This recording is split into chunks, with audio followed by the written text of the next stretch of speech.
right. So last time you guys went through the Crescent Passage, and you found the little underground lake where you fought a couple of boggards and decided to retreat until a better opportune time. Then, then you moved around, got kind of ambushed by some zombies and skeletons in that little choke point. Mikhail shot Ishinda in the back.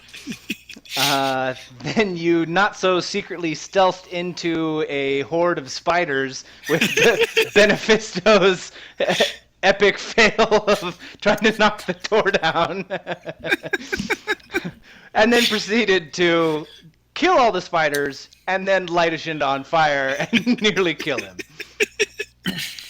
You guys found the powder horn and a couple of notes throughout the cave, and the strange altar that you found at the bottom of that shaft. And you guys are you've currently found a stone door with a small kind of hole in the wall where there's a handle. And that's where we pick up. I think we heard scratching sounds last time, and we thought that might be skeletons. You heard some creaking or something, yeah.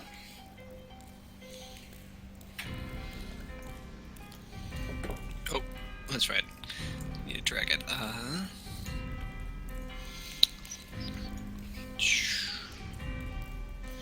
Come on.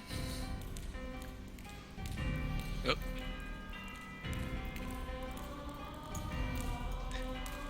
Oh. There we go. Okay. Sorry, lagging a bit. There we go.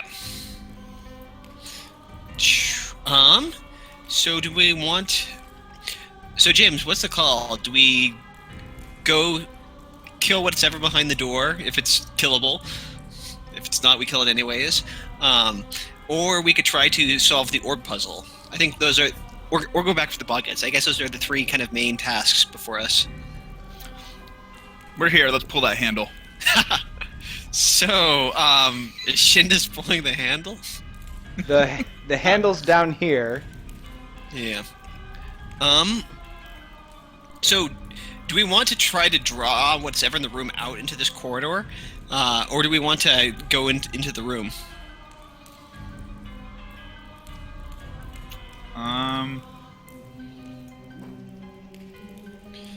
I don't know. Let's just pull it and see what happens. Okay. Standard D&D plan. Well, I mean, it's a tight corridor, so unless, like, we could do a bunch of setup and pull it and there's, like, nothing behind it, and then we'd be like, okay, well, we just spent... Anyway, Yeah. So, the creaking that you heard kind of just sounded like... maybe like old bones or sticks kind of hitting together. Didn't sound like hissing or breathing or anything, but something was moving in there. So it might be like a giant skeleton or something. Whatever. Okay, I'm gonna have the light out and be ready to send it through the door once Benefisto opens it. Okay. I mean, we can still drag him back, but either way, I mean, I'm gonna be here pulling it. So unless... No, it sounds good. We could adopt the situation. Yeah. That's a very druidic thought of you, strategy of you. Yeah, Cold, I turn into a bird and fucking fly away. Peace. I'm out. I pull on the lever. All right, so as you reach your hand into the hole, you kind of grasp this little like T handle, and you pull it, and when you pull it, make a reflex save. Ooh. Of course. By me, I meant Andy.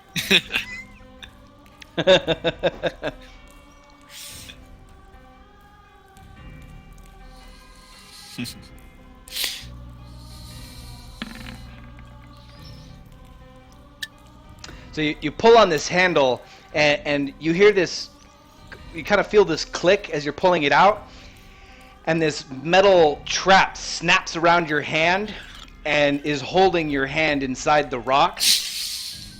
As you do, though, the door grinds open fairly quickly. Oop, wrong one. I guess in hindsight, we probably should have tied a rope to it. And the door opens up, and there's a bunch of bones kind of hanging down from the ceiling on kind of like old rope and chains, and they're kind of hitting each other and making this slight noise. And you feel like there's this kind of weird magical air kind of swirling in there, making the bones move, making the sound. That's really creepy. Yeah, not terrifying at all.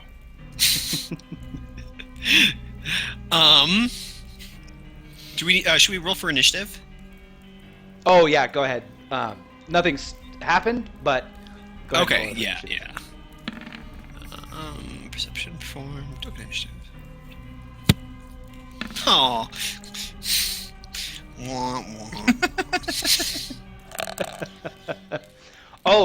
Something that if I could have you guys do, I'm going to open up the turn tracker.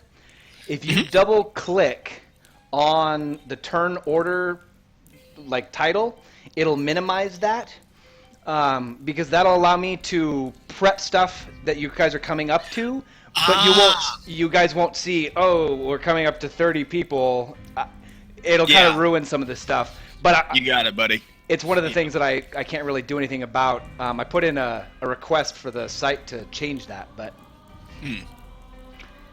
Yeah, something to where you can make it DM only, seeable. Yeah. Because it's not a big deal that you guys can see it, but Yeah. for some things it will be. So the room's kind of empty for the most part, besides the bones. I guess the first order of business is getting you out of that. I'll make a perception check. I don't really know what I'll be looking for. So you're looking for something? Okay, go ahead and roll. I'll do a perception, kind of like a smell of the air from what was behind the door. I guess to see if it was really stale. So while smelling you're like it had been trapped for a long time. while you're holding the handle, your hand's trapped in there, so you can't really go in any further. You're trapped in there for the most part. James, don't let go of that handle. No, someone come stand right here, and then I'll let go of the handle. I mean, I totally won't do that. Well, let's see. What could happen when you release it? That. I imagine the door will probably just shut. Okay. If I was a gambling man, that's what I'd wager. So you're gonna kind of just I'll make a smell for something? I've changed my mind. I'll make a perception check to look up and around me to see if I see any other cuts in the rock. Okay. Something that might allude to what this trap may do.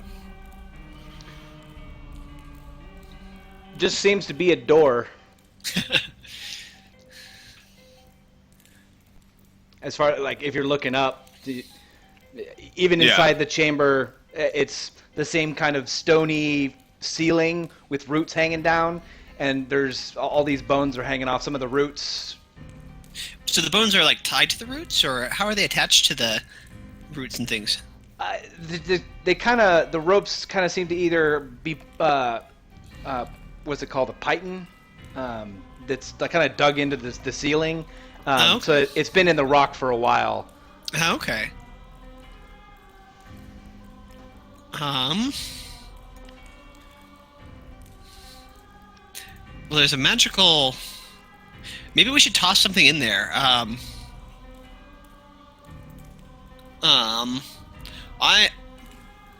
gonna shoot one of the I'll say Benefisto. Ooh! I can shoot skeleton. See if it moves. If it moves, it dies. Go ahead. It's your hand. I think I'll hit. No promises. I duck as far as I can while my arm's still stuck in there. So are you still holding on to the handle? Yeah. All right. So you don't even need to Go make an ahead. attack. Oh, So okay. you fire into the chamber. It hits a couple of the bones as it goes by, skips off the rock on the back wall, and kind of thuds off into the dirt. When it hits the dirt, it makes the dirt. It doesn't sound like it hits solid dirt, like just a dirt floor. It makes a strange sound you can't really make out. Ooh. That's good to know. Ooh, there we go. Oh. Well, let's see. We've got a well, We should take the rope and tie a torch to it, but not light the torch, just like the wood, basically, and then throw that at the dirt floor. Okay. I like that plan. Except it might lose our rope. We kind of need the rope. Well, we hold on to the rope. Okay. So, Dan, we're gonna tie a weight to the rope, like one of our torches or unlit torches, and then toss it onto the floor to see what happens. Okay. But we're holding on to the rope. Okay. Yeah. So you kind of make a couple of swings and toss the torch in. It kind of hits the floor and it makes a similar sound to what the arrow did, but a little kind of more of a thud. Make a perception check. Okay. James, make the perception check. Oh. So when the torch hits the ground, it looks like something is springy underneath, maybe like a big board or a metal plate, because some of the dirt kind of bumps up, and it not around the torch. It kind of fans out in maybe a 5 to 10 foot radius around the torch. So maybe it's like Sonic the Hedgehog, sort of like spring platform to spikes. I don't know where the spikes. We haven't seen any spikes, but there have to be spikes. I suppose, but I can't look up into the ceiling in there. That's gonna be very difficult without like stepping onto the platform. I guess I could send Dwayne. No, that won't help us. Well, you can fly. Dwayne could go look You can fly, right? if I shapeshifted, but that'd be a waste of a shapeshift in my opinion. My one Oh. I get a day. Oh, you only get one a day? Okay. Yeah. And Dwayne can't really talk to you, right? Right. I was Yeah, gonna say but I could still. send him in there, but he's looking back. Come back and caw at me. Call. The birdie's elbow. Okay, so was there anything in the room we need? We haven't really noticed anything that we need. Not that you can see. You haven't really searched the room. You kind Yeah. of just looked inside. So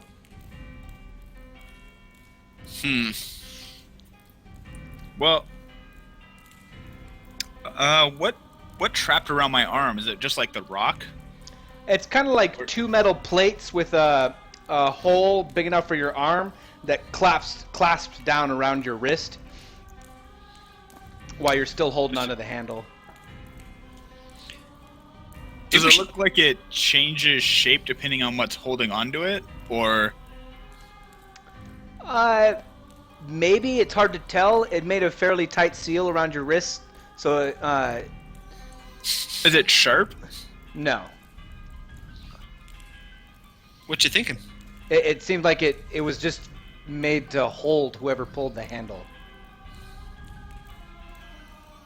I was just thinking if I'd let go and then we just tie a rope around it, and then the rope could keep it open, and then we could both go explore, Yeah. or someone could go in there and look up at the ceiling.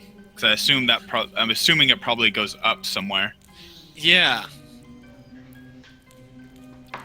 You just want to kind of do it carefully. I'm still right here. Oh, okay. Well, we could have like Jack hold it, or somebody else hold it for now. stuck there holding it for us. Reception.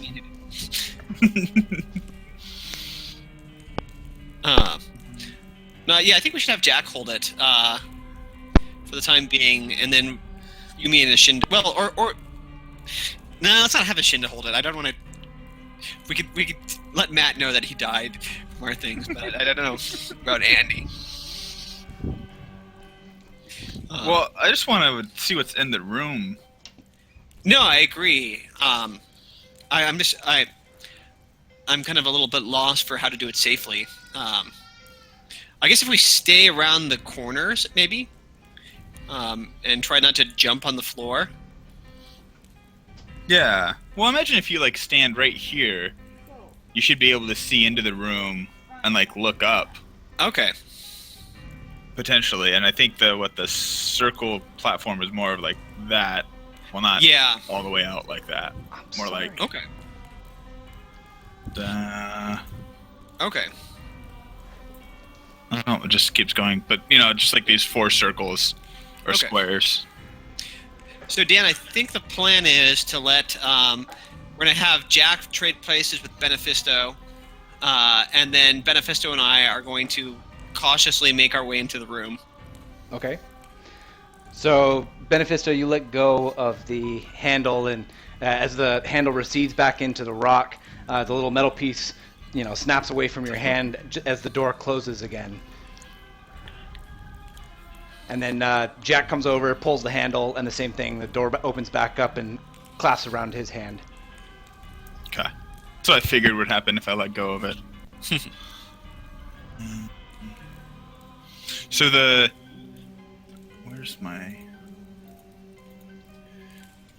So what looked like to be the jump platform was like this, right? Yeah. From our rough estimate of what it looked like what the dirt did. Yep. Okay. Okay. Well, sticking close to the wall, I'm gonna enter the room and look up.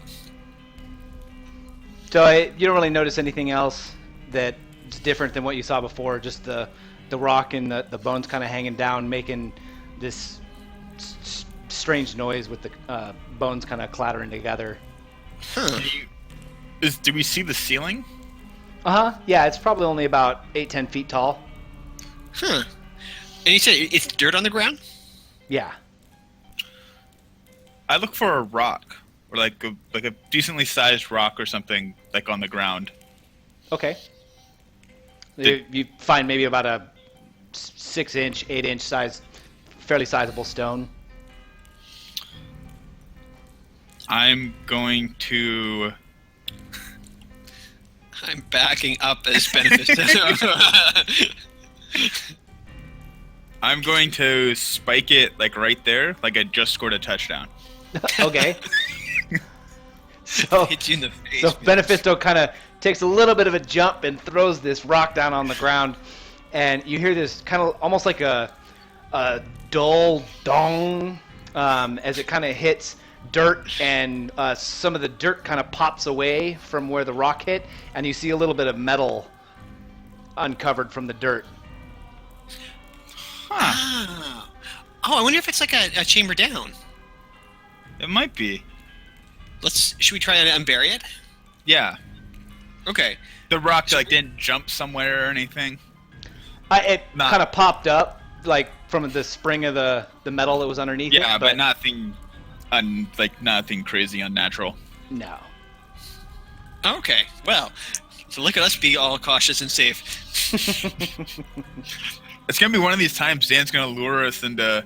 Oh, we've been cautious all this time. Nothing's happened. We're gonna be cautious. Oh, we should have been cautious. Okay. So That's beyond should we Mary. just try? Yeah.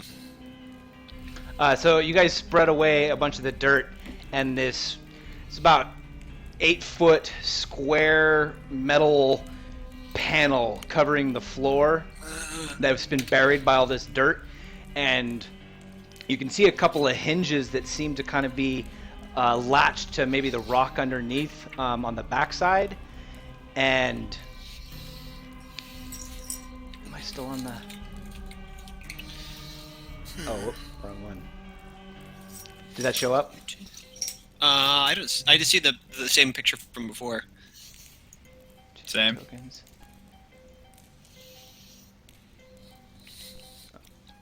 Okay, so that is there. You see the big metal door though? Yeah. Yeah. Okay.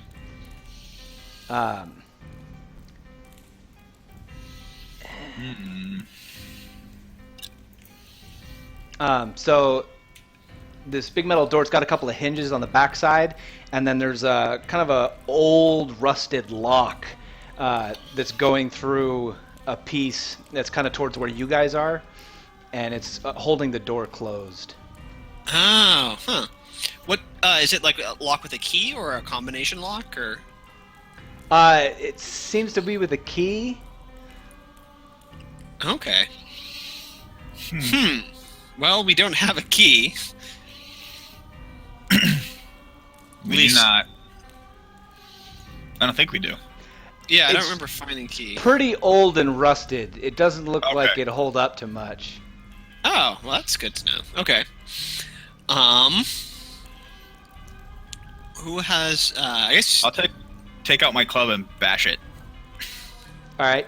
So one thwack of your club, and the thing just falls apart. It looks like it's been rusted for a long time, and the lock breaks open. Problem solved. Usual methods are best. Okay, James. Now you need to kick the door down. This is gonna take some effort. So, should we unslide the hinge? Or unslide the hinge? Open the hatch? Yeah. Okay. I'm gonna have my bow drawn, and you we'll have Tyriel should get in here with his bow too, and we'll have Ashinda and Benefisto open the hatch, with ready to actions to shoot anything that looks at us funny. All right. So you guys all ready up and pull open the hatch, and the hinges are pretty rusted. They creak really loudly as you pull up this fairly heavy, big metal hatch, and you open up, and there's this kind of old ladder that descends down. You can't really tell how far. It's kind of at an angle, so it's not a straight shaft down, but it seems like it goes good maybe 40 feet at least in the shadows. Oh, nice. Shoot it.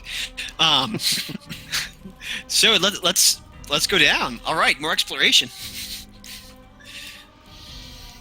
So Tyriel looks at Uther. Do you want to go for a rope swing down this little chamber here? Uther kind of plops his butt down, kind of like, oh crap. And asks if you guys want to help him kind of lower him down into the pit, or if somebody wants to go first and scope it out. I do not want to have a bear drop on me. I'll help lower Uther. So we take the rope, we lower Uther down into the hole, and from that, the rope kind of slackens at maybe about 40 feet, and you hear this coming up from the shaft. Well, I think he found the bottom. I hope so, and he's not getting mauled to death. It's fishing with bear bait. Ah? What did we catch? I don't want to catch something that eat a bear. I'm going to start making my way down the ladder. All right. So you guys make it down to the ladder. Even the Crescent Passage was pretty dark, but it seems like it gets a little lighter as you kind of make your way down. As you get down to the bottom, you start seeing this luminescent, maybe like bacteria kind of growing around some of the cave. And Uther had kind of gone over, and there's some water that's trickling down through this little tunnel, and he's over there drinking up some of the water. I had Dwayne fly down with us too. All right. I'm gonna make a nature check to determine if I know anything, whether it's dangerous or not. The luminescent stuff, Okay. or see if I can remember anything about it. Oh, You think it's Those actually twos. rock? No, I'm just kidding. It's kind of a mold, but it doesn't look like a normal mold. More something that you'd actually eat. Maybe more like a moss or something. okay. Druid, eat glowy moss and glow, gain its power. I'll make my own nature check. Ha! One better. You pretty much determined the same thing. It looks like this cave moss, but it doesn't look poisonous or anything, as far as you know. Kel nudges Benefisto. I'll eat it if you'll eat it. Tyriel is just shaking his head. Uther, don't drink the water. Okay, well, let's see. We have this passage. It's lit, so we don't need the light. Yeah, it's like a faint light, kind of like what you'd see at just the edges of the torchlight. Okay. But it's not like if you put out your torches, you could probably walk because the moss is kind of growing pretty abundantly. How deep does that water look? 6 inches, maybe in the deepest spots. Okay. It- That's not too bad. And it's kind of coming from underneath this really low opening off to the left and flows off into this more open cavern to the right. This kind of like tunnel. Mm. So, do we go, James, what do you think? Go to the source or go for it to where it's flowing? The source, it'd be too small. Kind of. It'd be like a... Oh, okay, got it. So Well we go then. to where it's flowing.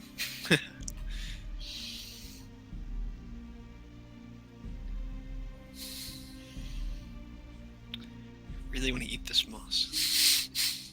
Go ahead. It's okay. If we fight something and we somehow take one of them alive, we can feed it the moss. You are brilliant. Okay, we've got a plan. We've got a goal. It's not sadistic at all. We're still good. Science is good, and this is science, so we're Yes. It is totally within my alignment to... You believe it's edible. Best It of your is. knowledge. And it's non-poisonous. I just don't know what it does. It's ready for human testing. Here. ready for human testing. Okay, so I'm gonna do my best to do this as stealthily as possible, but we'll see how that turns out. All right, so you're gonna start walking down the tunnel. Yeah. What is input value? Just make yourself roll. Oh, that's weird. Oh, okay, medium.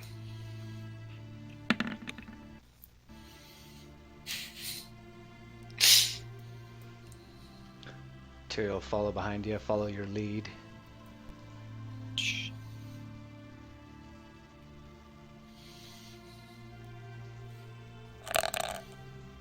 Sure, I'll try to be stealthy too. Probably won't work out that great. You could probably beat me. I don't know. Not with my least- armor check penalty. Oh. Go naked. And covered in glowy moss. Oh, wow. Okay, that's not beating me. Wow. So That is being Benefisto, as loud as possible. in the Mikhail, because you're dark vision, you're like, this is pretty easy to walk through. but Benefisto he's bouncing off of walls, and he trips and falls in the water, and even Uther is kind of like, oh, kind of starts slowing down and not walking as much with you guys. But you follow this tunnel down, and it takes a couple of turns, and it feels like it's going downward. The water it's not really fast moving. It's kind of a slow trickle. And as you guys come along, it seems another partial small tunnel kind of meets with yours just as it opens up into this fairly large chamber. And off in the distance, you can see kind of these candle lights flickering from what look maybe like buildings or something off in the distance. And these two little tunnels, they both have little streams that meet up and kind of run down into this kind of sizable, what looks like maybe a lake, as the lights are kind of flickering off the surface of the water. Awesome. Mikhail, you can kind of see this makeshift strange dock down at the base of where you guys are. I turn around and whisper to Tyriel and James, dock ahead, boats, perhaps people.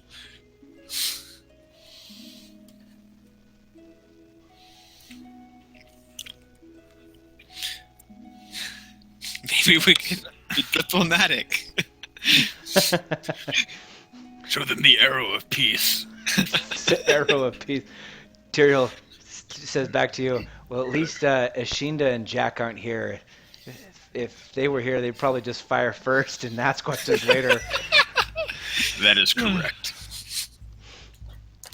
I'm going to let, game aside, I'm going to laugh so hard if at some point in the game we find the arrow of peace or the arrow of war or something like that. It's a magical item.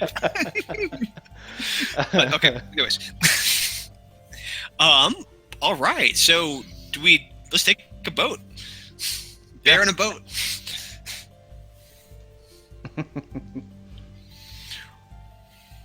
Whoa, we stealthily paddle across the lake. So as you guys walk down towards the docks, everyone make a fortitude save. Ooh.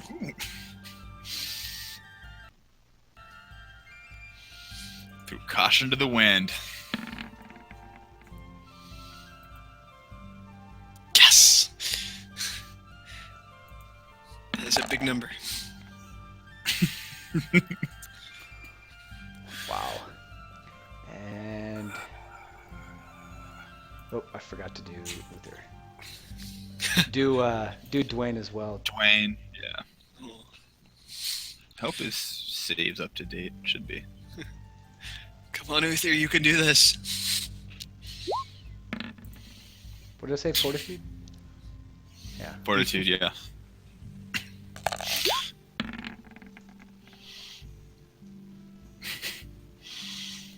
All right. Wow. So that's pretty impressive, guys.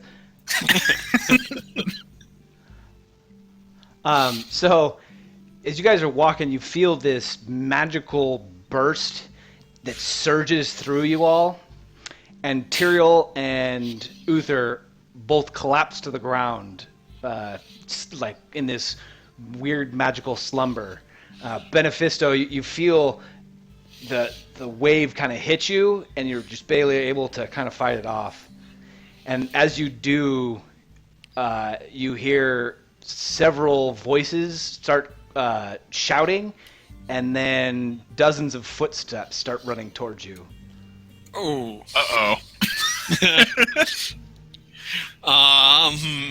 Arrow of peacetime. Think quickly. They're running up the hill. Dragging him back?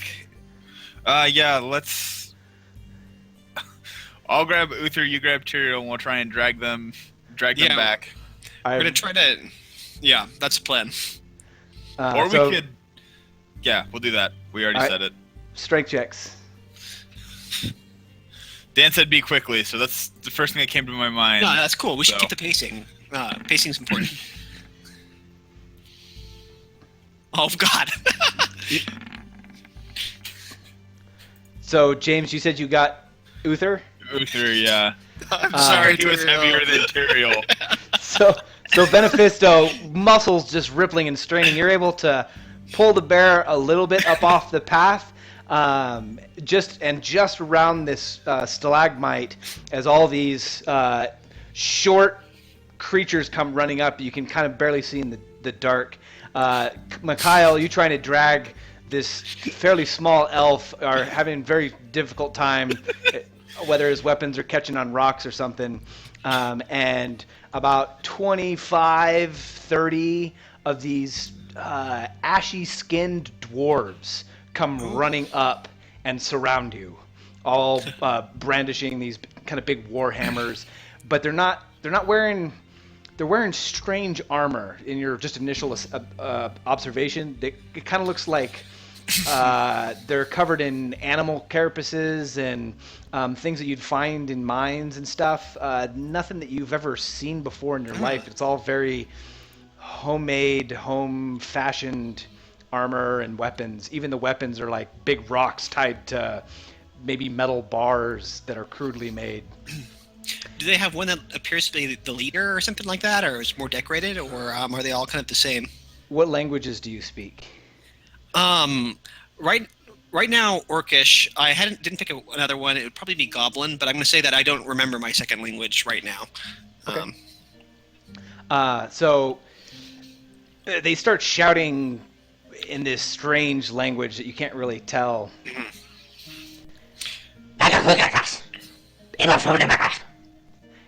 One steps forward and he's kind of brandishing his big hammer at you.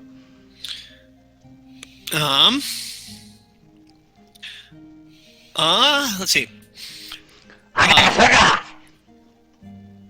And he slams his hammer down on the ground, and several of the dwarves start stepping forward.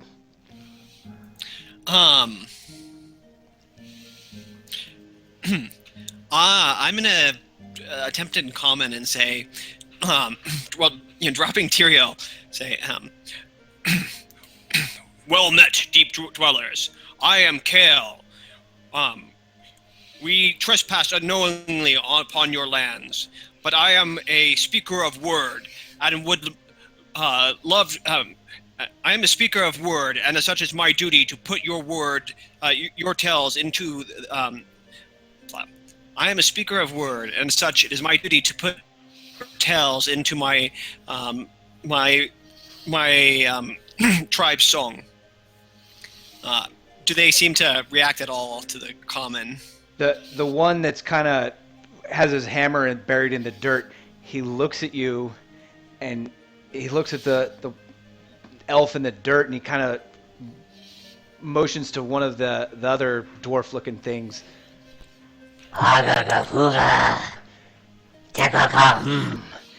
And all of the dwarves around, they put down their weapons, and they get down on their knees, and they all like kind of bow towards the ground. Oh, okay. They like towards Tyriel on the ground, or Towards you. Make a perception check. okay. I am leader of dwarves now.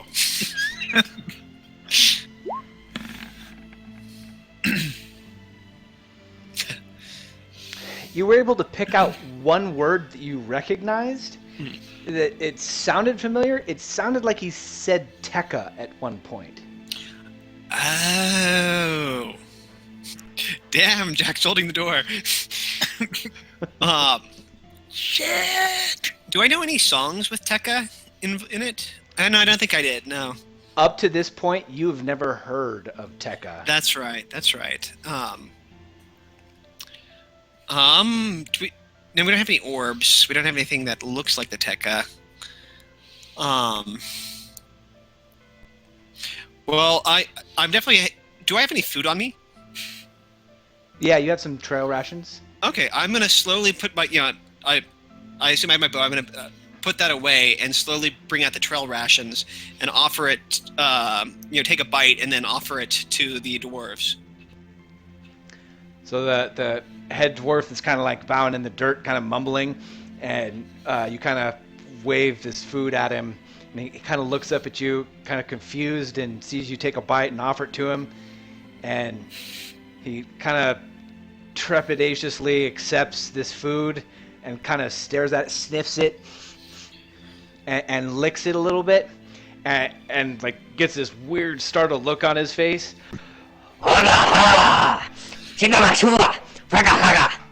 And he points at a couple of the dwarves, and they all get excited. They mob you, pick you up on their shoulders, and start and Tyriel, and start walking you down towards the docks, with the one kind of holding the food. Well, this is an adventure. My bardic side is like, yeah, we're going for this. So they plop you in the boat, dump Tyriel's body in another boat, and they all start rowing off towards the city. Okay, I'm gonna sing a song, I guess. The bard bravely went with... What are you doing, Benefisto? You just hanging out behind the rock watching all of this? Just take off with the bard. Man, no loss. Please don't be cannibals. Please don't be cannibals. Uther's still knocked out. Yeah. Sorry, Uther. I'm out. No. Benefisto heads back up the tunnel. Shut the door. Goes and tells Jack, Benefisto, Machinda, we lost a couple of people. Let's move on.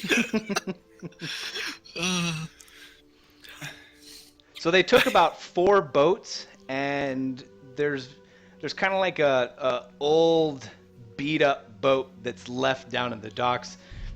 There doesn't look like there's an oar or anything down there though. Crocodile time. Good. Bat or something. No, that tastes like probably what it's supposed to.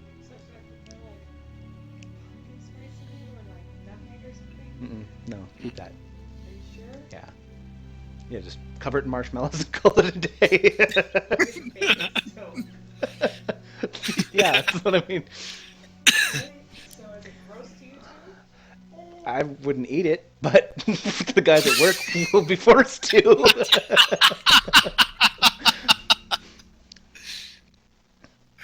Yeah. He likes it. Yeah. You guys help Shannon try it. She's southern. Alright.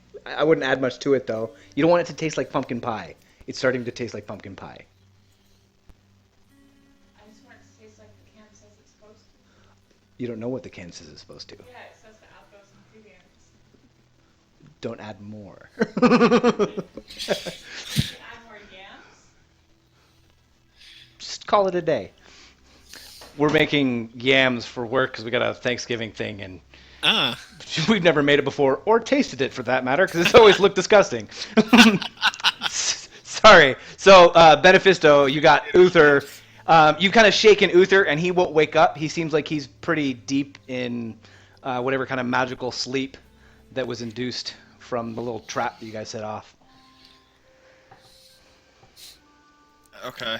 So you hear Mikhail singing this epic ballad of the bard's adventure into the Underdark as he gets carried across this small lake in the cavern below.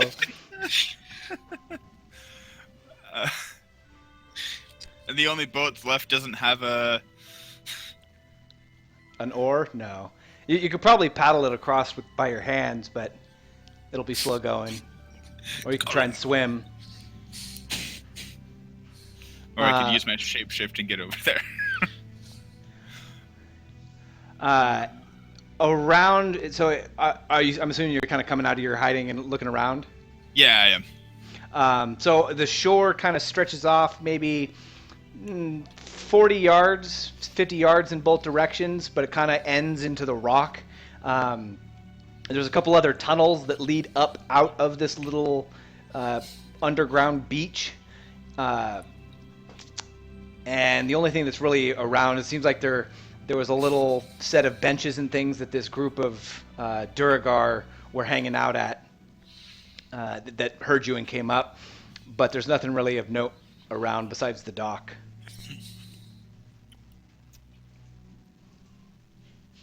Okay.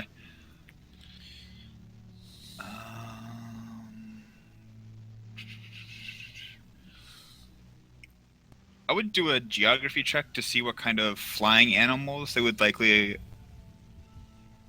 Nature or geography check to kind of discern what kind of animals from flying they would probably encounter here.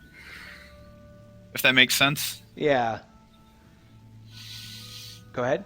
Oh, here, I'll do a little knowledge check.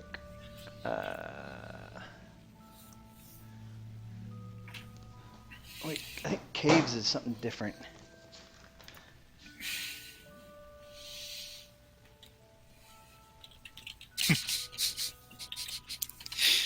No, it would be nature. Wyverns. Wyverns are probably native to caves. Phoenixes. So they'd probably see bats if there's openings to the ground above. Yeah, but shape-shifting into a bat wouldn't really help me. Assuming I take on all the bat features that they only see in sonar.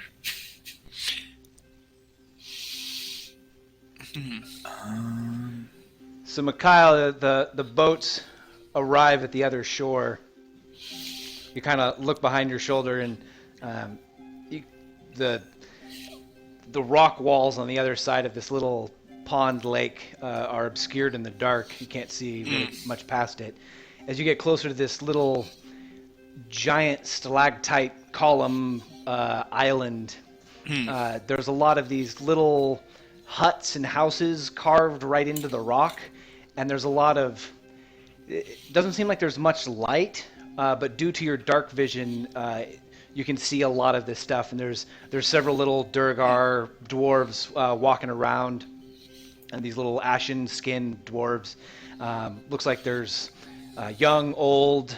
It looks like probably most of the warriors are with you, as they're all clad in armor and weapons, and it seems like there's like a couple of levels that this kind of paths up this little column, and you guys kind of arrive at this little dock and all start unloading, and all the little dwarves are speaking excitedly to each other and kind of talking excitedly.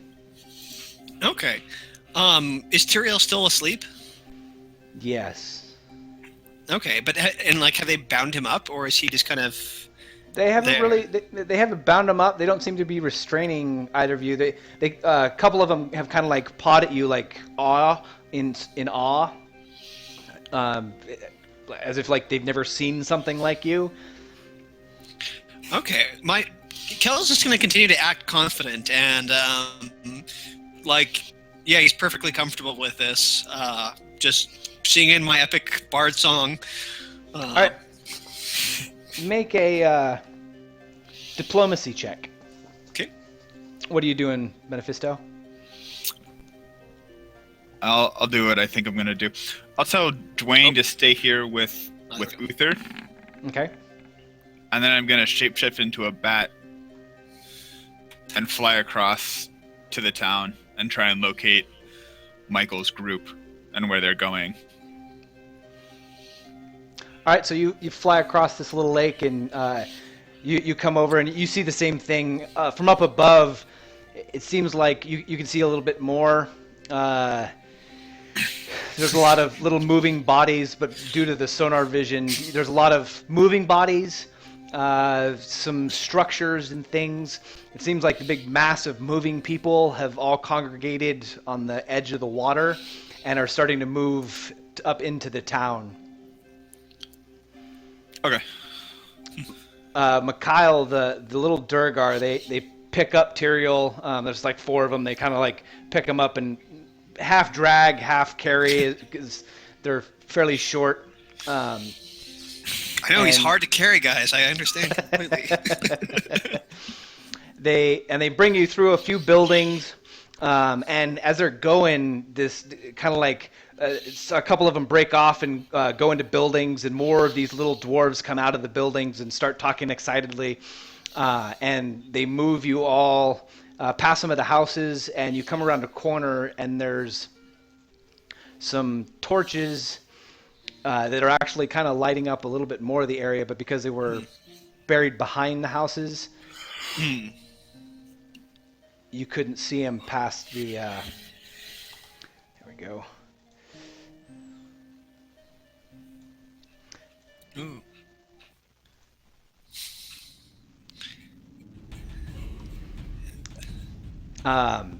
And so this whole little gaggle of dwarves, they bring you up to this fairly large statue as far as these little dwarves go. At the top of it, there's one of the orbs that you've seen in the cave above. It's brown, and the magic is swirling in the little orb. And the statue has... It looks like a beardless dwarf, but he's holding what looks like a rifle similar to Jack's. And on the top of his little helmet is holding this orb. And as you guys come around the corner, this what you would assume is maybe the lead dwarf of this little city. Oh dang it! Did the music stopped playing?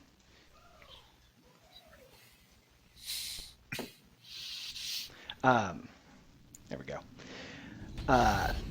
So this kind of lead dwarf, he's standing at the foot of this statue, and he's actually facing it, kind of kneeled down. It looks like he's kind of praying.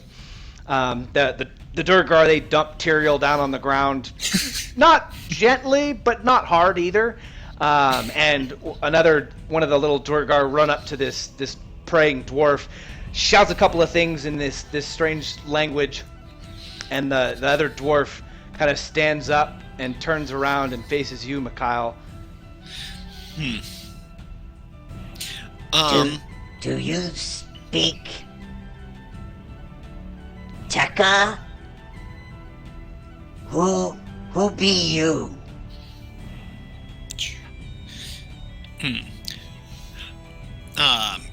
Kel is going to do a kind of an orcish salute to this man, and then say, "I am Kel, speaker of words.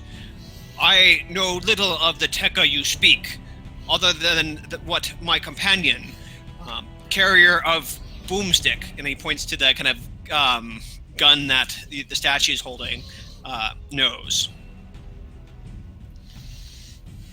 Make a diplomacy check. Okay. James, you in your bat form, you're flying across, and you're able to land on one of the roofs just behind the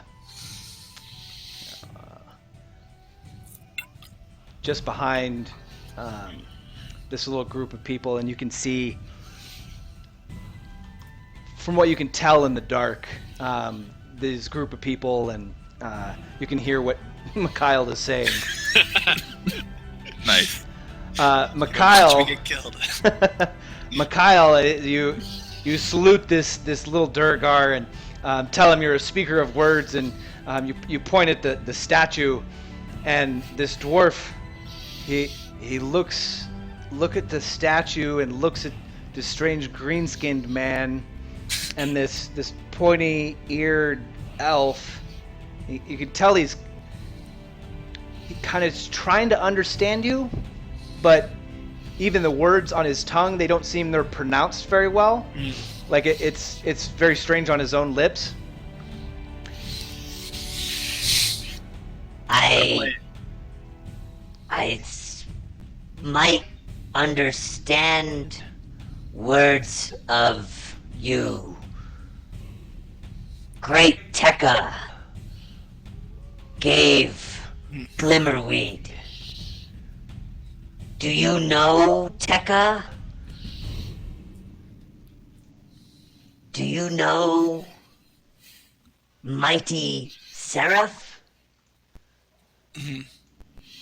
Does Seraph ring a bell to my character? No, it doesn't. Yeah. Okay. I blame Matt. Do I be honest with this guy? So as you're Yeah. you're looking at the Durgar, and you can kind of make out there's some writing on the base of the statue, Oh. and it looks like it says what he kind of just said, Mighty Seraph. And it's very crude. It doesn't look like. It'd be like if you were trying to write in Japanese. It would probably be pretty strange. And what you can kind of make out is something about created orb, began bounty of glimmerweed. It's about what you can make out from this crude language. So yeah, this guy might be the guy who made these orbs. Sheesh. But what do I say to him?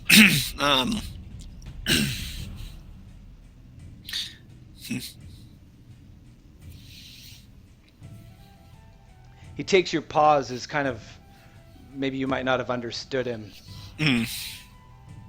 Do you speak language? Common? Common? Tekka. You from up above? So, Kel's going to kind of pantomime as he talks to this guy now. I, Kel, speak common. I, from above, go through cave of celestial door. I, Kel, and companions, other Kels, go look around, find orbs of Tekka in cavern above. Ladder, climby thing, above. Orbs with dragon. Make a linguistics check. Oh god. Oh, that's not too bad. Okay, let's see. Nice. So you seem with your pantomime and your more simplistic language, he seems to get more what you're saying, and he nods. He points at a couple of the other Durgar that are around him, says something in the strange language that you don't understand, and a couple of them run off in a couple of different directions. And you kind of look around and you see like more crowd has gathered behind you, and there's, from what you can see past the buildings that you've been crowded past, there's probably 30 or 40 of these Durgar behind you, and there are more going around the corners that you can't see. And the dwarf turns back to you, and you can tell he's really trying to think of the words to say. Why you come here?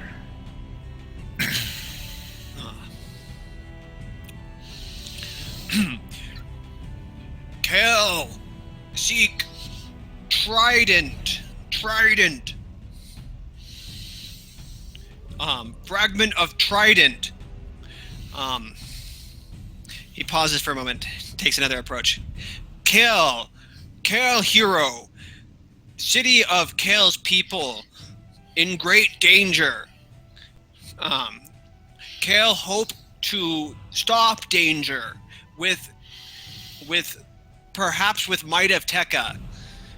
Don't know. Looking for way to stop danger of Kel's people. He kind of nods, understanding maybe a little bit more of what you're talking about. Great cockerel. In danger too. People. War. Dark folk.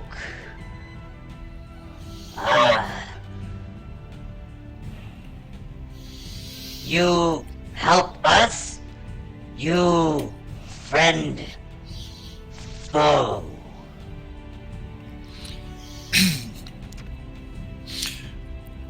Great Cockcrew, Kale friend. Kale help Great Cockcrew and his people. As Kale defend his people, any defender of his people is friend of Kale. With that, he looks pretty excited, like, okay. He motions to a couple of other Durgar, and they push their way through the crowd as they go out, and a couple others come back and speak excitedly to the Durgar, and they're kind of having a conversation between themselves. With that, Tyriel starts waking up, and you can see he starts to kind of mumble and kind of come to. He comes to fairly quickly too. It seems like the magic just dissipates, and he stands up and he looks around confused. I'm kind of edges closer to you. I whispered to Tyriel and kind of fill him in on what's been going on. All right.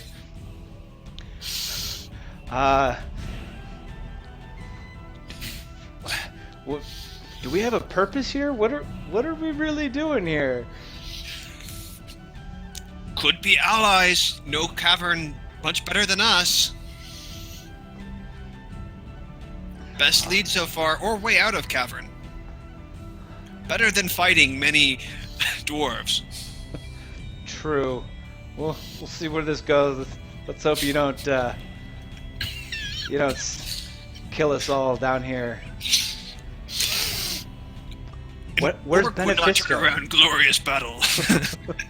Where's Benefisto? He and Bear snuck away. Oh no. Alright, so we're on our own for now. Benefisto very cowardly. I swing by and poop on Michael. So Bats! My bats! in the dark, this little splatter of guano hits Mikhail kind of right on the shoulder and splatters right next to your mouth. Tyriel turns to Mikhail. Oh, that's good luck. Elves and their weird practices. A few more of the Durgar that had kind of ran away come back.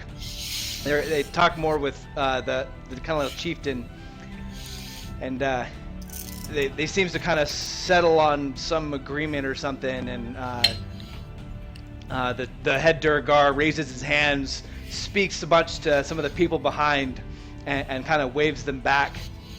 And a bunch of the people kind of back away and start clearing out behind you. We fight. We attacked. We attacked? Attacked. We attacked by dark creepers. You help us.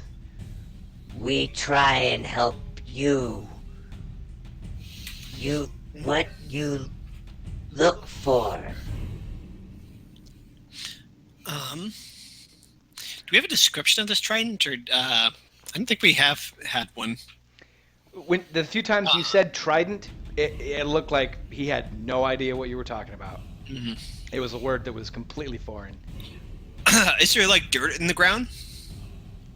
Yeah. It's so it's this little island. It looks like the stalactites and stalagmites had met and built this massive column, and there's this dirt has all built up around this column as these houses and this little village has been built into this rock column.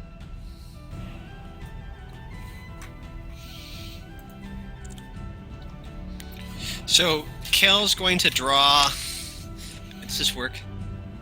So he's going to try to draw something like this, but better on the ground, and kind of like with an arrow pointing into it, perhaps being shattered into pieces. Okay. And kind of indicate that that's the sort of thing we're looking for. You kind of say you trident as you're drawing this thing in the dirt, and the Duragar just shakes his head. No, trident. No, see anything like that before. Great Tekka, mighty Seraph, brought ancestors here, gave us light, gave us orb magic, grow glimmerweed, and he points. And he points to all of the glowing moss in the cave. And as he does that, a couple of the Duragar come up, and they've got little plates, and on it is this little kind of shimmering moss, as they kind of offer it to you to eat. And they kind of motion to your mouth like, eat. They also bring these stoneware kind of mugs with this very pungent smelling liquid in it, and kind of offer it to you also as to drink. It would be offensive to turn them down, and I'm an orc too, so I'm gonna drink and eat weird foods. So, Mikhail, you taste this glimmerweed, and it kind of tingles on your tongue, and the sensation is strange and almost magical in its very essence, but you feel almost invigorated, like just this little bit of food was really enough for a good-sized meal. The liquid, on the other hand, is a very strong, pungent alcohol that verges on the just precipice of rotten, and maybe some strange kind of water-dwelling creature, like a fish or something. So it's got a strange fish-like smell and a very strong burning-like sensation of alcohol.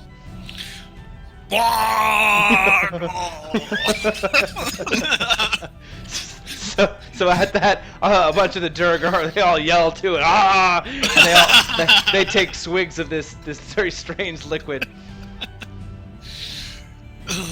Kakaru, he kind of quiets everyone down again.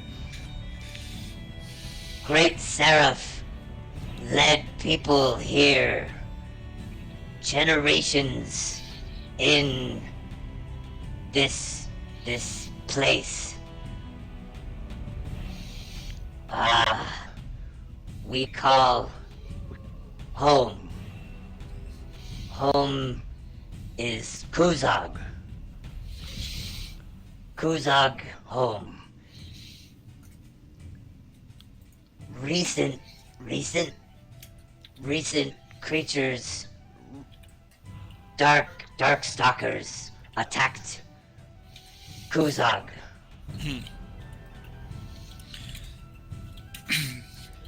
I Tried to steal orb and children and possessions.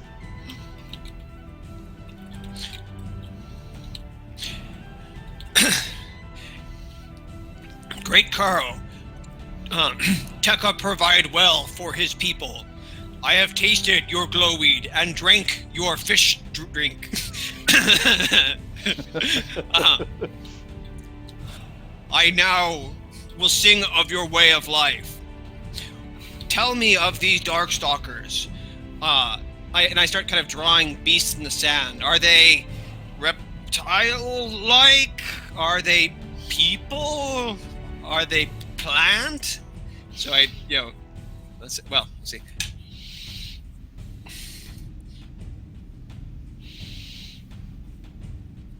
So in his crude-like speech,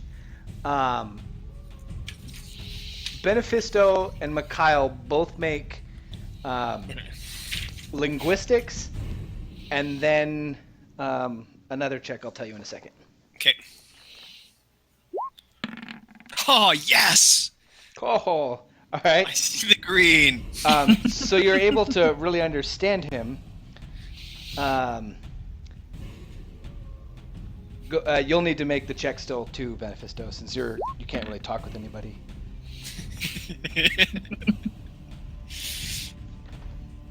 And local. Local knowledge? Yeah. Okay. Come on, don't fail me now.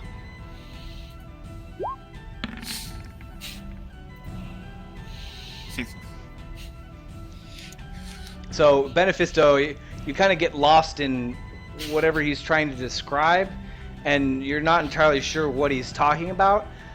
But Mikhail, you're really in tune with what he's saying. You kind of understand that this may be fairly similar to the stature of Tyriel, but clothed in this very dark wrapping material that they don't know of. And this one dark stalker is the leader of a bunch of smaller creatures very similar to him, all kind of bundled up in these weird cloths. They're kind of filthy, and they reek and smell very bad. And the few that they have seen and captured / killed are very pale. Huh. Interesting. Okay. And from what you know of these kind of creatures, they're creatures that stalk the dark. They kind of come out above the surface to steal and kill when they get the urge. But for the most part, they do not like the light. They are massive dark dwellers, as well as they can see exceptionally well in the dark, almost as if it's day. And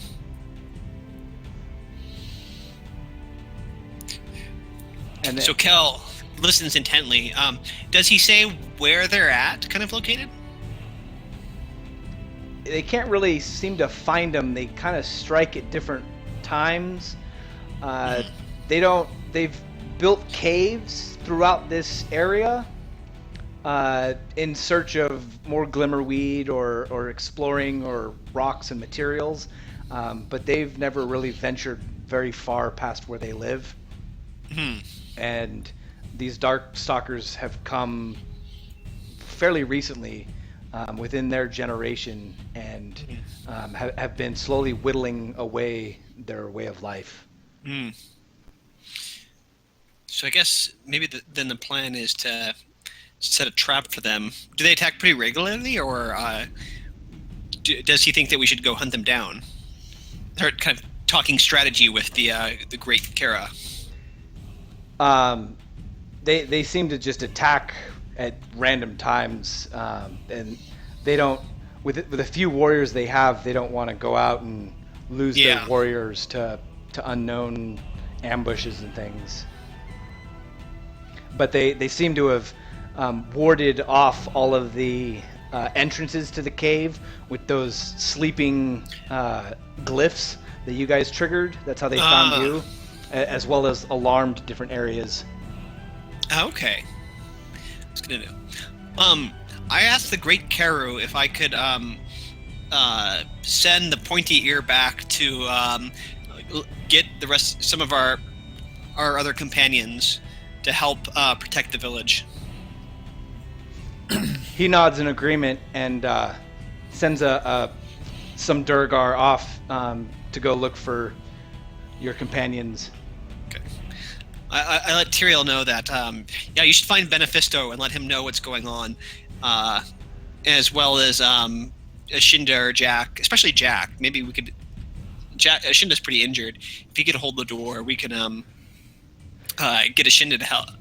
Yeah, because there's no way for whoever lets go of that handle, the door will close. So you guys won't have a way back out. Yeah. we should have a Shinda probably hold it, given his low health, and the fact that Jack might know something more about the Tekka. Tyriel nods and he goes off with the Duragar, since they don't really speak common, to make sure that he can get everybody else back. Good luck, Tyriel.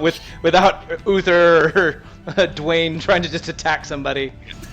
I fly back to where Dwayne and Uther are, an unshaped shift. Okay.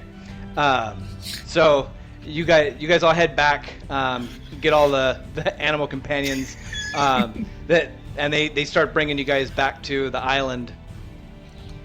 While they're doing that, the chieftain is trying as much as he can to talk with you, Mikhail, trying to understand who you are and where you're from.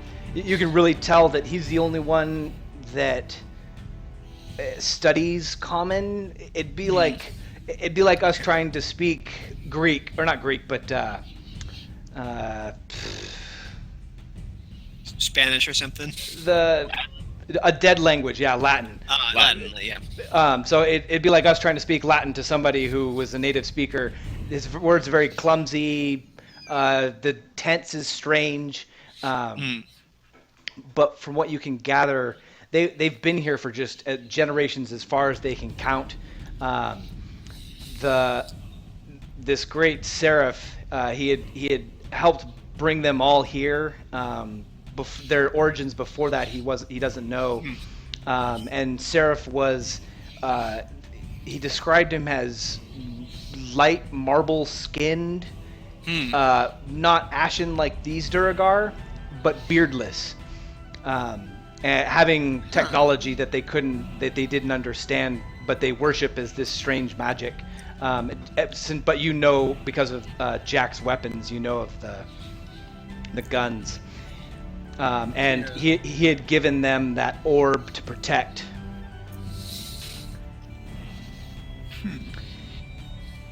As you guys make it all back up, the boats kind of come up onto ground, and you guys bring Dwayne and Uther up to the little crowd. And as you guys are walking up into the little kind of town square here, there we go. You hear a scream often to the right of this big massive column as somebody screams, and then another man shout, and then some bells start going off all around the town. Darkstalkers, likely. Charge! Whoa! As you say that, this dark cloaked figure comes around the corner, dripping wet, and a couple of these little short, probably like 4 foot, just matted together clothing. And as he does, he whispers this strange incantation. And everything goes black. Shit.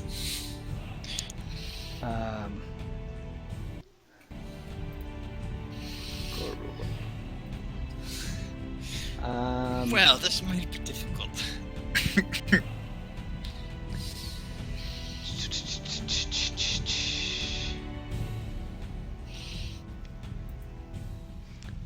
And yeah, so even the torches and everything just disappears. And you start hearing people shouting and weapons being drawn and screaming. Oh boy, do we shoot at it by sound, James? Do you have any spells that would be useful here? I could cast silence, but that's just gonna make things worse. That would make things worse. I could try to summon my light, but I don't think it's powerful enough to overcome it. If it's the dark spell, I don't think. Yeah, any spells I have probably wouldn't be powerful enough to overcome this magical darkness. I'll go ahead and try. I'll cast my level 0 fairy fire to see if that produces any light. Okay.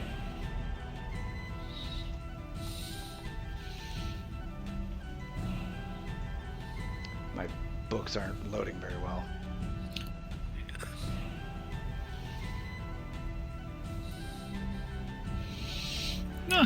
I guess I can try.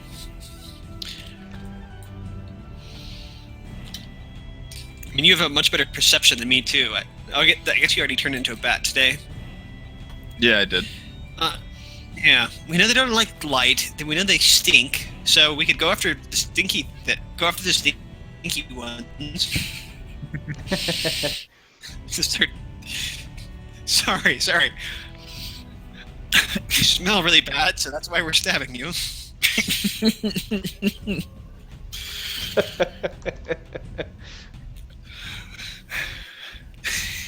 Does that work? Make all So- hell break loose. So the darkness, it seems to kind of sink around you. Your light does produce light. It's your little light balls, Yeah. but it's not nearly as bright as it normally should be. Okay. What's the normal radius? It's like 4 torches worth,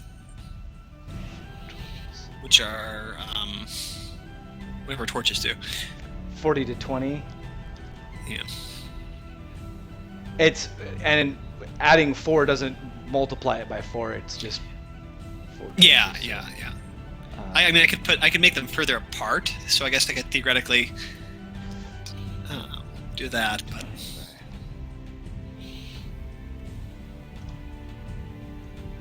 So where are you summoning it? I'll summon them in a square around me. So if they're usually 40 feet apart, 40 feet of light. I'll summon them in kind of like a 40-foot square, or a 20-foot square. No, a 40-foot square, I guess. 40-foot square? Oh, you mean there's...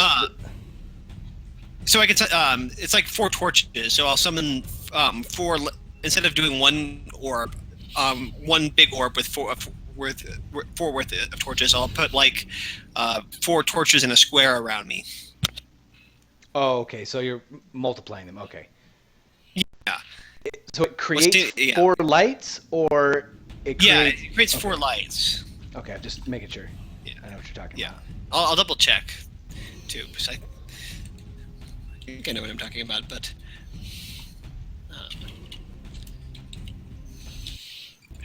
Finder. There you go. There's 4 lights for now. Oh, that's not fair fire. It's...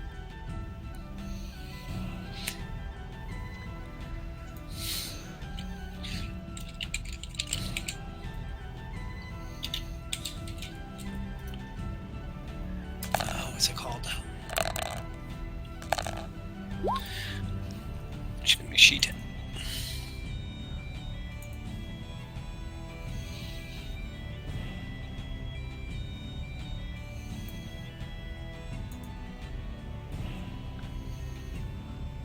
Dancing lights, that's what it's called.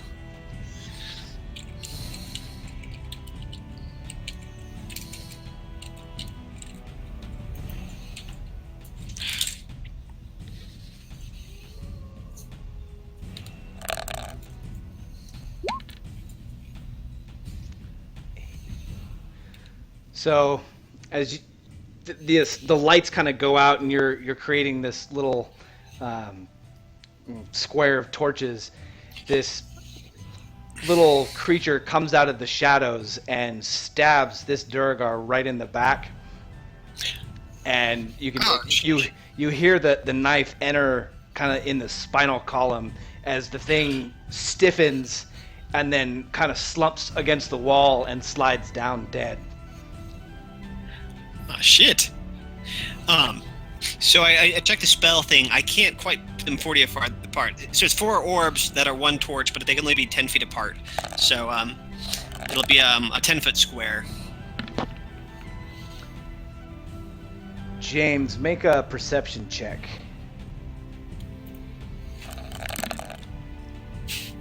One of my low rolls. So this,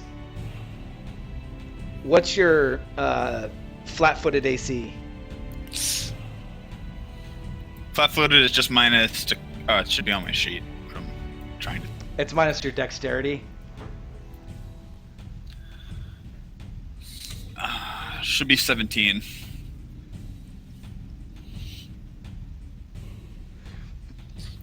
Assuming I would have had time to draw my shield when I heard the scream. If not, then it'd be a 14. All right. So this other little dark creeper-looking shadowy thing comes out of the darkness, and you feel it kind of try and stab at you, and it sinks right and hits your thick hide armor, and it doesn't seem like that strong, and it can't really push in past the armor, and you're able to just get away from the blade before it really digs in any deeper. And as you do, you turn around and you see it's kind of caught off guard that it wasn't able to really attack you very well, and you see an opening for you to be able to do something. I'll attack with my club. All right.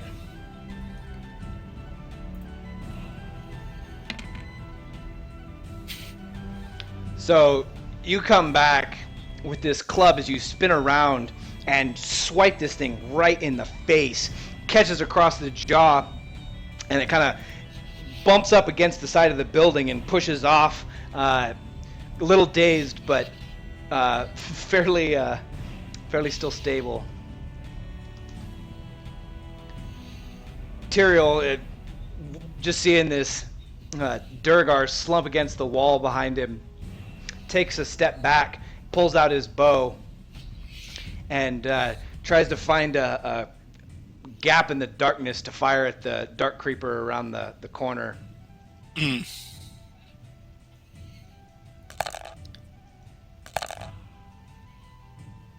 Oop, dang it, what happened? Ooh, that's, I guess, a good thing.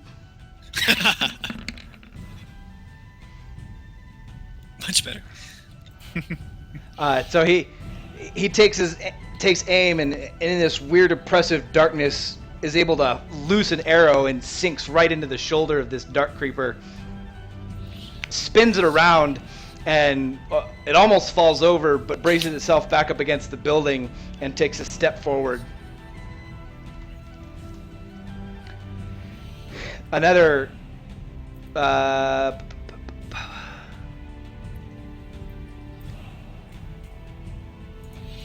so this tall, shadowy figure in this kind of cloak kind of comes out of the shadows and up behind this other Duragar and stabs it right through the throat with a short sword in its offhand, and then turns around and slashes at the Duragar next to it.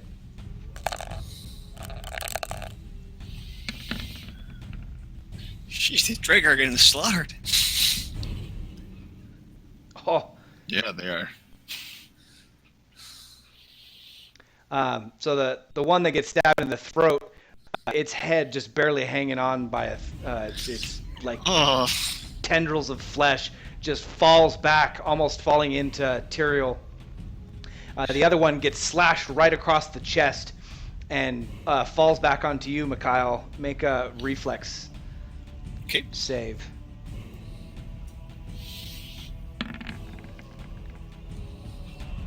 So you're able to step back from this Duragar falling, and you see that this dark stalker is kind of caught off his balance making these two attacks, and you got a perfect opening to jump into the fray. Okay. I assume I have my bow drawn because that's what I usually have been going for. You packed it away. Oh, you're right. That's right. When I was talking with the Drugar, and I didn't call out that I was pulling it for the battle thing. So I guess I would. Can you guys hear me? Yep.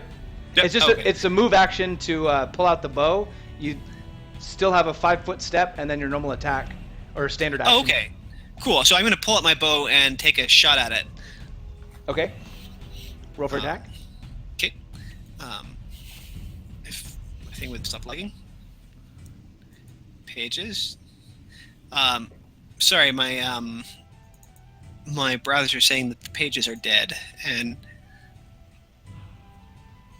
doesn't want to let. There it goes. Okay.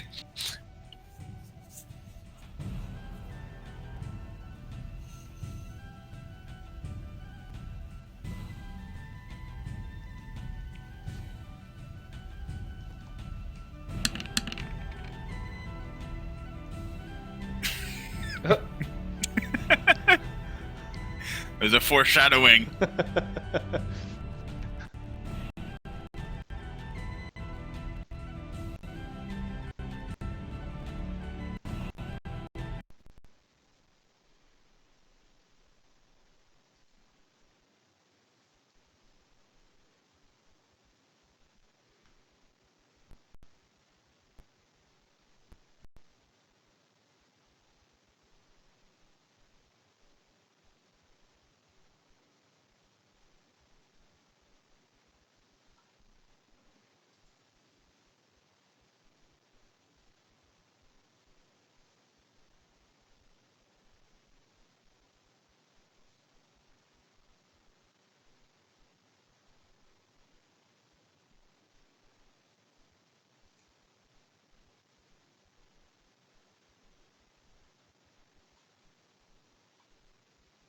Can you hear me?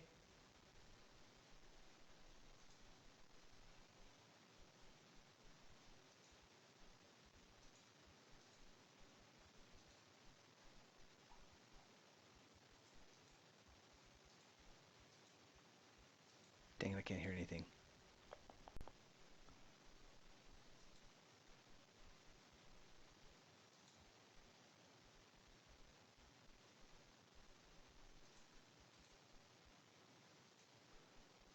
Is the microphone even recording?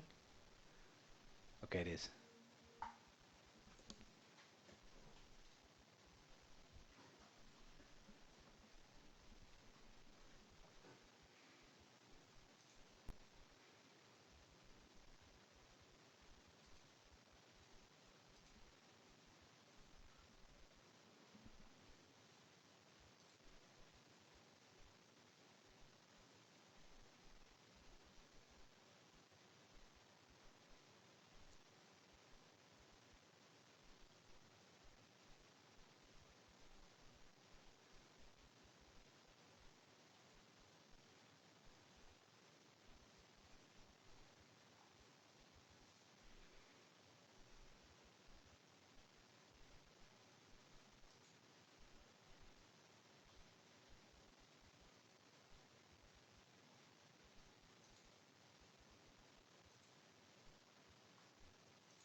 Mm-hmm.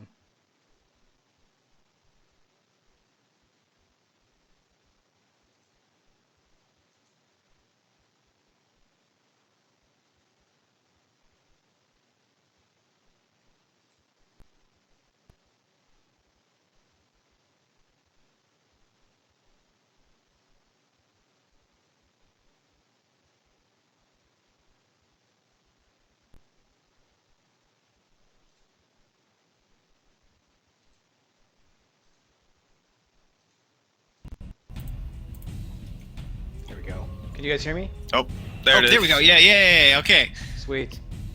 Okay. I switched it back to the starting page because it's not as much to load, so hopefully I was able to get Okay. everybody back. All right, so Where were we? Getting Rolling a torn two. to shreds. Mikhail made your attack. And oh, there we go.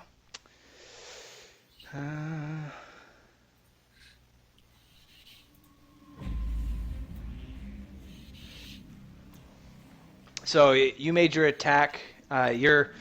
So you step back from this falling Duragar that just been slashed across the chest. You take aim with your bow, fire off an arrow, and this lithe-looking, shadowy, robed figure just deftly steps to the side as your arrow whizzes past. The creeper that killed the first dwarf, he takes a step forward over the body of the dead Duragar. Let me move it out of the way a little bit. And engages with Tyriel.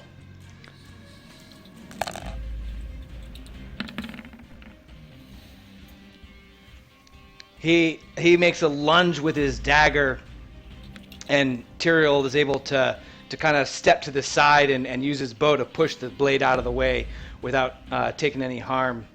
The one that stepped up behind you, Benefisto, he tries a second attack. But this time, the dagger, he tries to slash across your chest, and you're able to just deftly just smack the blade away with your club.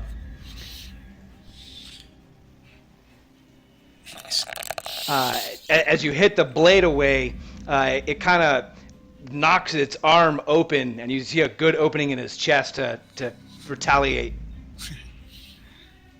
Nice, Sweet. James.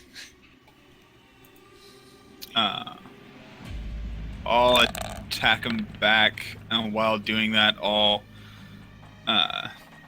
tell Nightwing to attack as well. Okay. So here's my handle animal check if he listens to me. Here's my attack.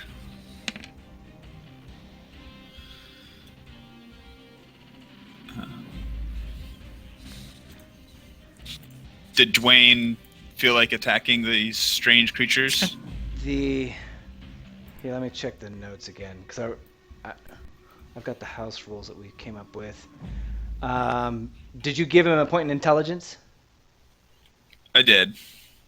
And you're teaching him a language. Did you give him a skill point towards languages, or? Not yet. Okay.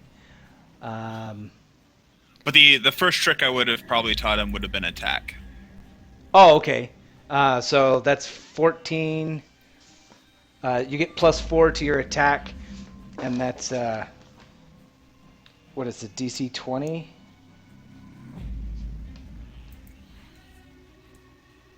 Oh yeah, no, he attacks. He attacks. Okay. Now let's see if I correctly filled out his macro for his attack.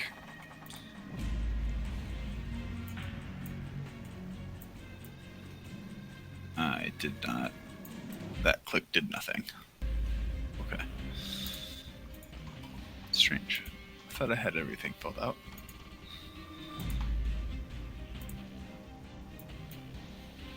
How weird.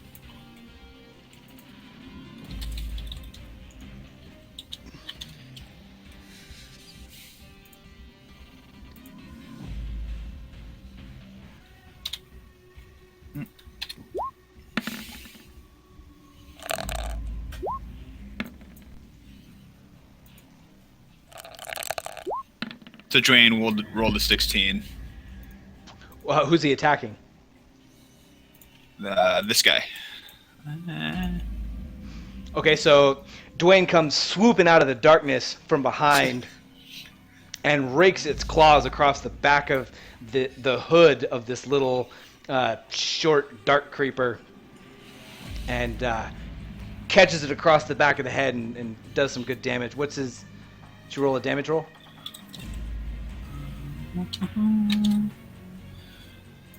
Give me 1 sec.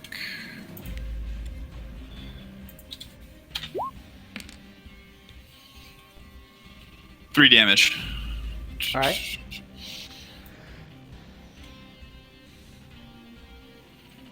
And then from above, I rolled a 20 to hit with 5 damage on the same guy.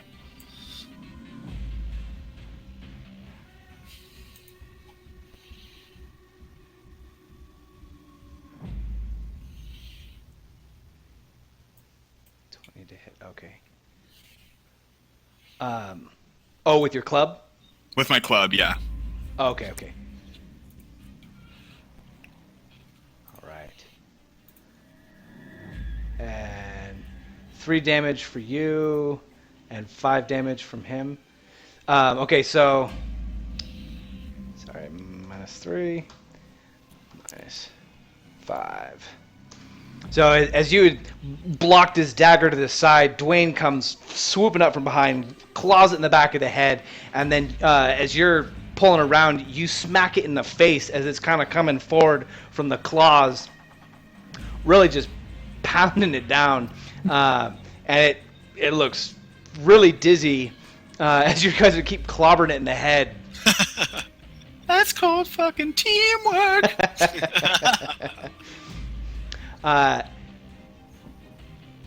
Make another perception check.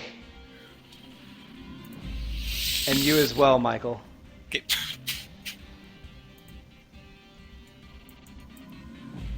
I think I got it. Maybe.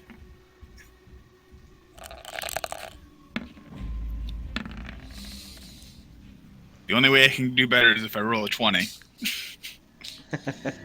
So if I can't perceive it.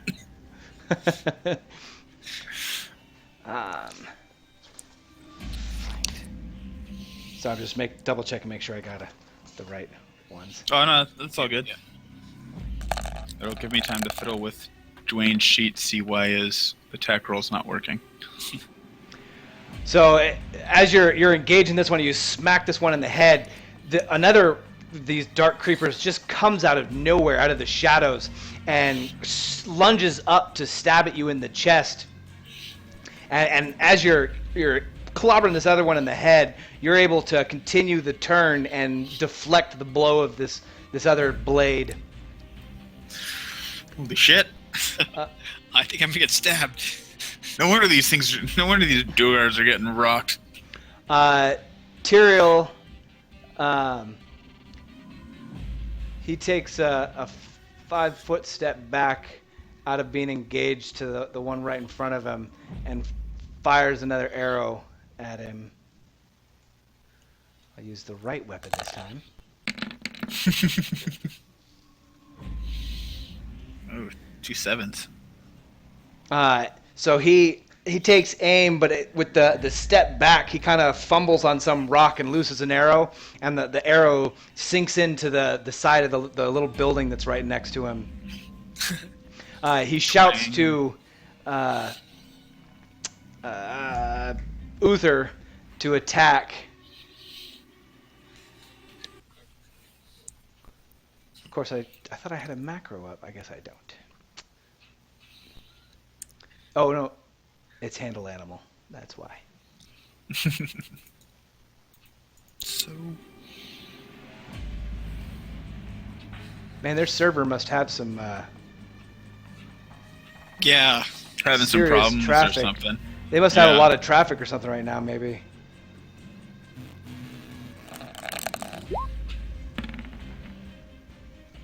For sure. So Tyriel shouts to Uther, attack! And Uther kind of grumbles and kind of in this weird darkness, he backs up a little bit, trying to get out of the reach of all of these little creatures.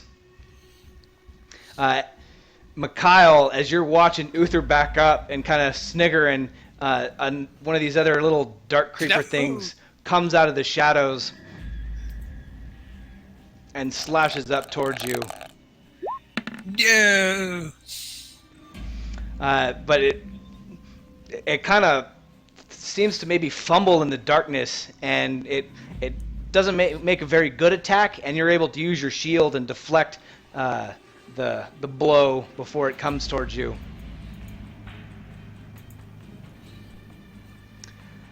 The dizzy. Why did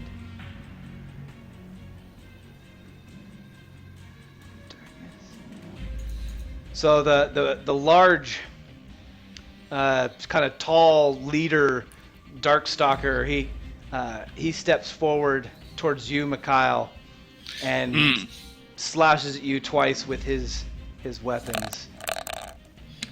Oh no!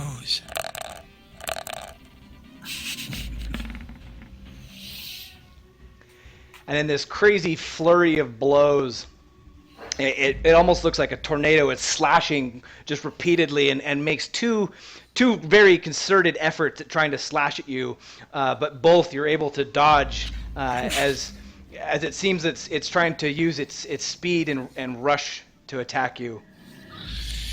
As it's really hurrying to attack, it kind of turns to the side, and you've got a perfect opportunity to do something. Right. Except I only have my bow and so creatures gonna creatures gonna attack an opportunity if you shoot at them at point blank. Correct. Right. Okay. What else can I do? You know what? I'm gonna take the shot. All right. So I'm gonna make my attack. Who are you attacking? The one in front of you? Yeah, the one that I had the opportunity on. Okay. So as you're kind of dodging around, you just loose an arrow right at this thing, and it hits it square in the chest. Yeah, I should note that that's a +6 because it's at point blank, and I've got the arcane strike feat. Okay. And so or not that's +6, but 6 total. Sorry. 4 oh, + to 2. damage. So Yeah. -6. Okay.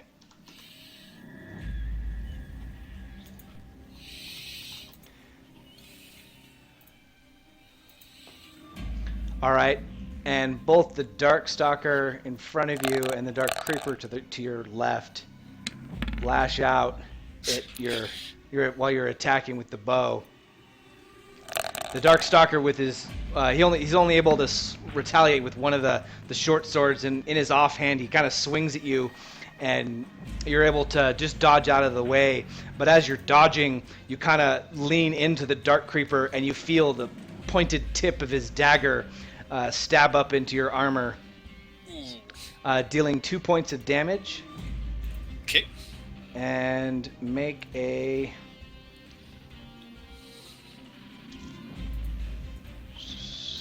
fortitude save. Okay. That's under defenses. Okay, there we go. Okay. Made the sleep one. Come on. Nice. So you can feel the tip of this blade has some sticky substance on it, and as he sticks it up under your kind of grazes your ribs, it leaves behind this weird tacky substance, but it kind of burns, but it doesn't really do anything else.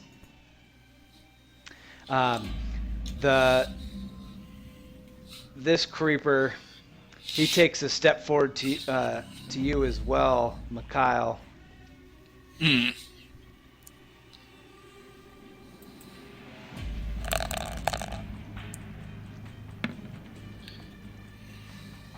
And he also lands another blow, dealing 1 point of damage, and make another strength save, or fortitude.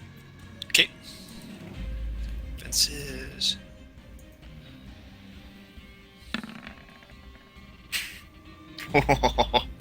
Nice. And the same thing, you can feel it's this weird little sticky substance, but doesn't really affect you. Whew. That was so close to being a 1. I know, I saw it teeter there. I was like, So Mikhail, as you're getting surrounded by these little robed figures, Benefisto, the one that you just clobbered in the face, he stabilizes himself, stepping forward, and he turns around and kind of stabs up towards you with his dagger.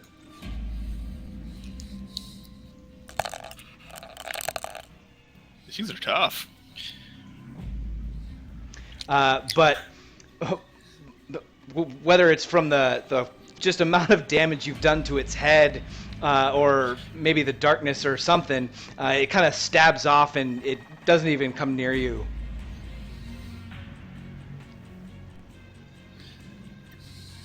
The one that's behind you, he takes an opportunity while you're distracted with the other one, and he tries to pull something similar. And this time, he kind of pulls up with the dagger, and he hits you in the shoulder, but your thick hide leather armor, it just kind of skids off to the side. As they're both just fully extended, trying to stab at you, you got a great opportunity to lash back at either of them. Keep So they're focusing caught on this off one. guard. Okay.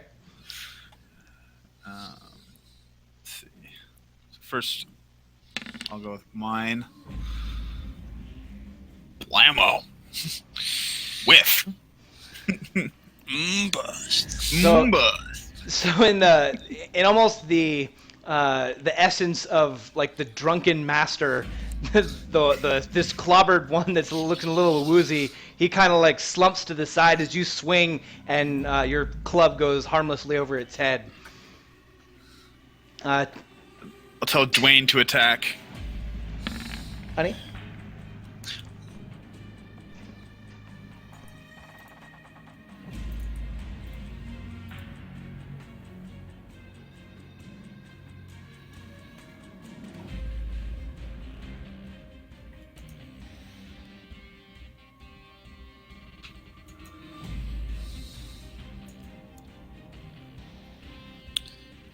Mm-hmm. Yeah. Yam pie.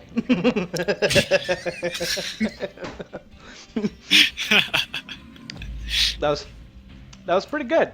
It just tastes like a yam pumpkin pie. I mean, to be fair, when you have sweet potato yams at Thanksgiving, that's usually what they are. It's like this disguised dish that's in the main course that's supposed to be healthy, but it's really just like this semi-pumpkin pie with marshmallows on top.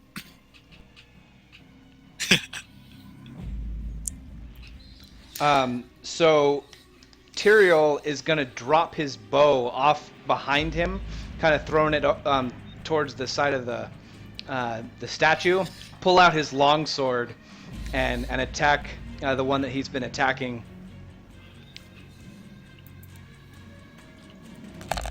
With the correct weapon.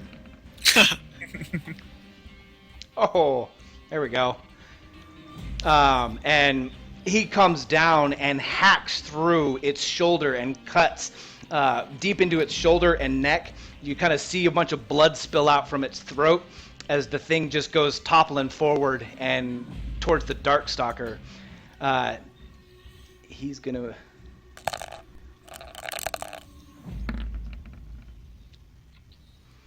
So it comes toppling towards the Darkstalker. He steps to the side as it comes falling to the ground. As it does, it looks like, Mikhail, you're kind of looking at this thing falling past you. You're kind of stepping away too.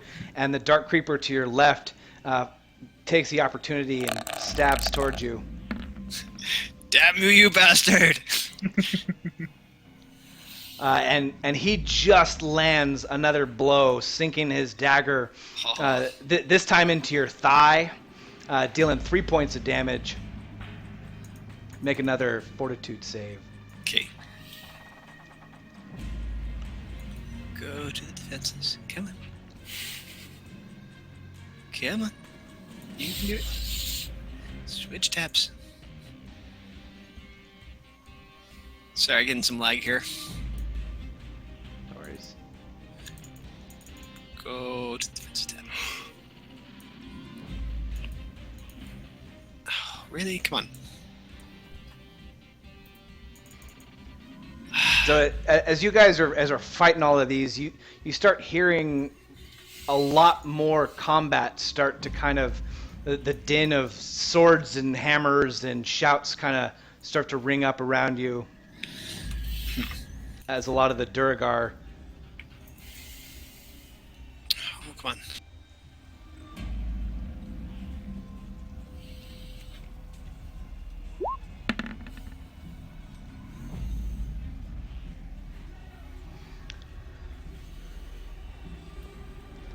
This time, as it...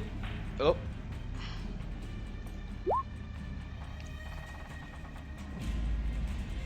Of course.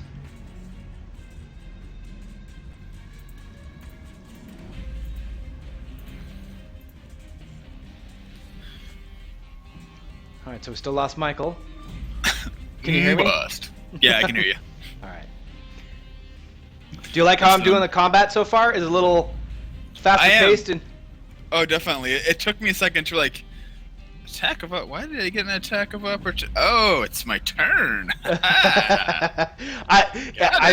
I've been reading a couple of things, and I kind of liked how some of the ideas that I'd read. I was like, I'm gonna try this and see how everybody likes it. It also makes it faster because it's like, especially like when you're like, the guy in front of you created an opportunity. You're like, oh, I'll just attack him because he's right there. Yeah, Like subliminal messages. Yeah, no, dude, I read this thing that this guy was talking about. I was like, that is genius, because then everybody, you don't know when your turn is until the opportunity presents itself. You're like, oh, cool, I get to kill something. Yeah. Oh, go. Yeah, I think this will definitely help. Because it was so before, it was like, okay, your turn. Okay, your turn. Like, Yeah. like we were like, oh, wait. Gives like a sense of urgency. Yeah, and that's what I was kind of hoping for. Has the combat and everything been speeding up as everybody's getting more proficient at it? Because I know that was a lot of people's initial complaint. I definitely think it is.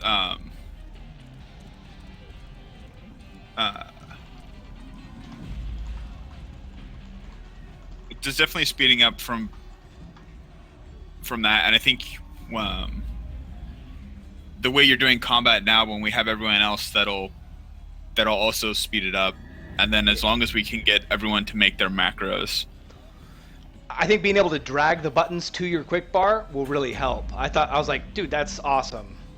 Is it the quick bar that's out top, or the one that's down below? On the bottom, yeah. I tried. For some reason, I couldn't drag.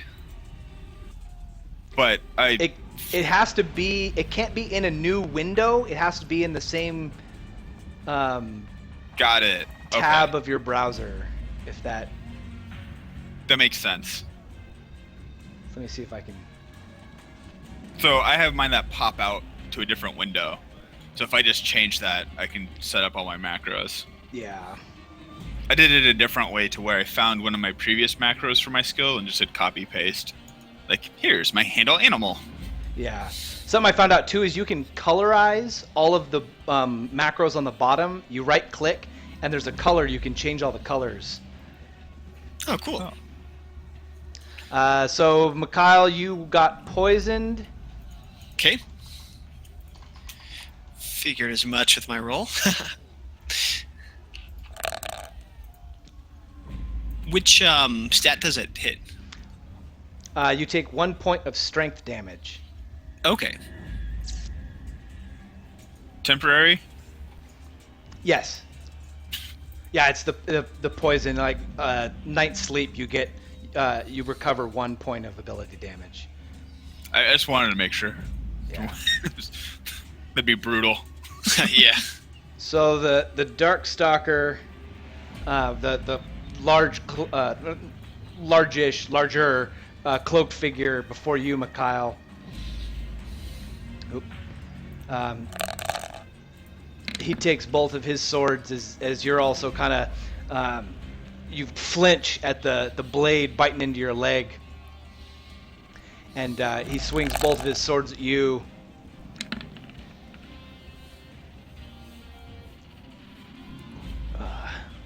And he slashes across your chest with one, and in return he slashes across your other thigh with the other, Oh. dealing 16 points of damage. Oh shit. Oh, shit. Am I alive? Let's find out. I'm at 2. Guys. Okay. Make another fortitude save. Okay.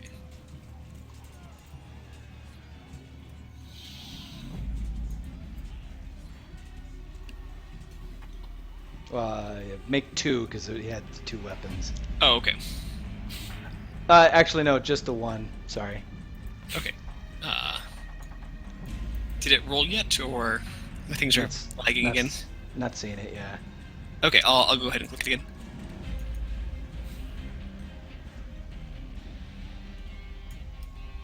How about now? Not seeing it now. Man, I wonder if it's Chrome. Let's see. Wait, no. Oh, there we go. Okay. Take your first. So, very nice. So it slashes across your body with the two attacks, and it leaves behind these little tarry substances on both gashes. But your body seems to be fighting it off for now. The little king or like lead Duragar, he steps forward and swings his hammer down on the creeper to your left, Mikhail. But it's because it's so slow, he just swings it down and crashes down to the ground.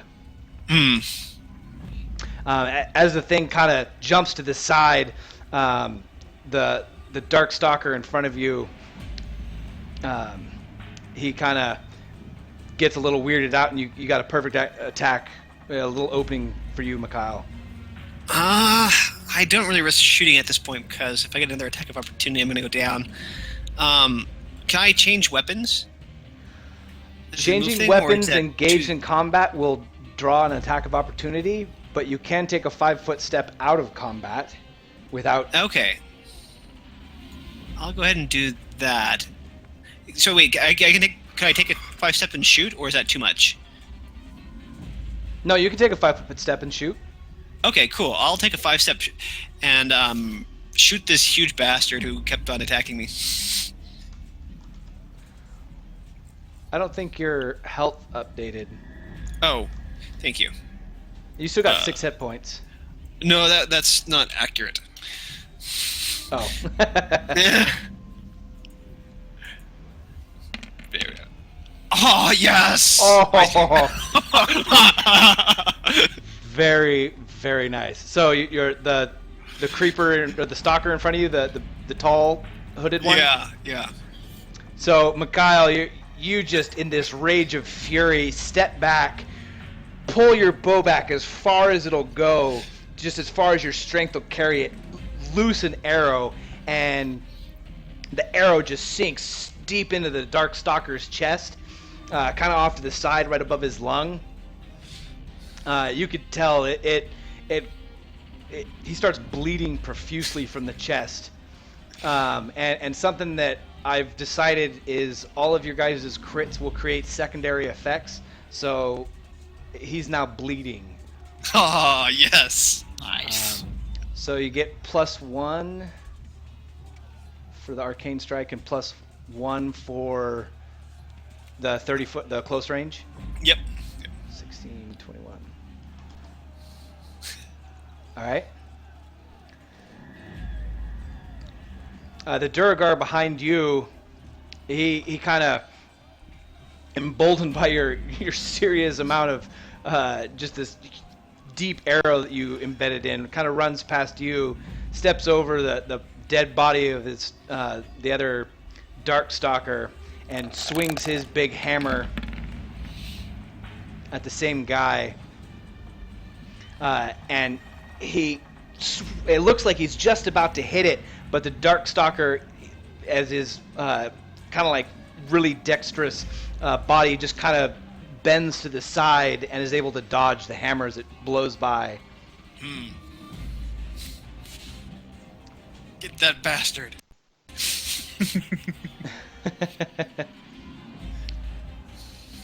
That one's dead. As all this is going on behind you, Benefisto, the one that had just kind of drunkenly dodged your warhammer comes up to swing at you.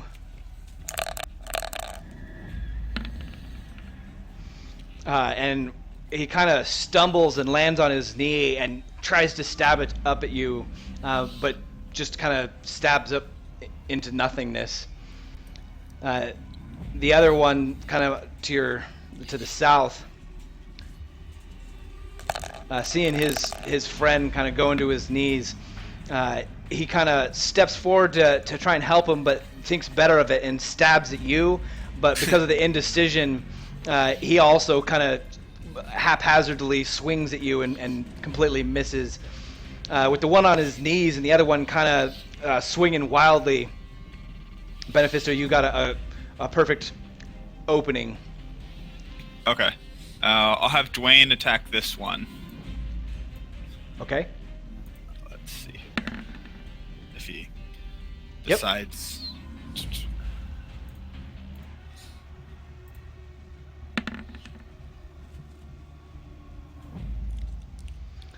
So you shout up to Dwayne to attack that dark creeper, and he comes swooping back around the other side. And with him on the ground, he goes to claw at him, but the dark creeper just in front of him kind of stabs up at Dwayne, and he pulls out just before he is able to attack the other one. As Dwayne goes swooping off,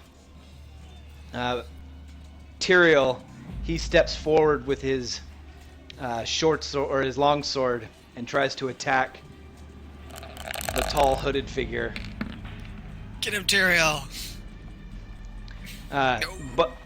But he goes to swing, and with his two swords, he just deftly just bats him to the side. As Tyriel steps forward, the dark creeper to the south,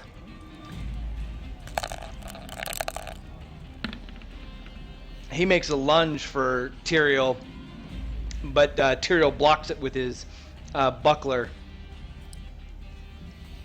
The Darkstalker, the tall hooded figure, he attacks back in retaliation.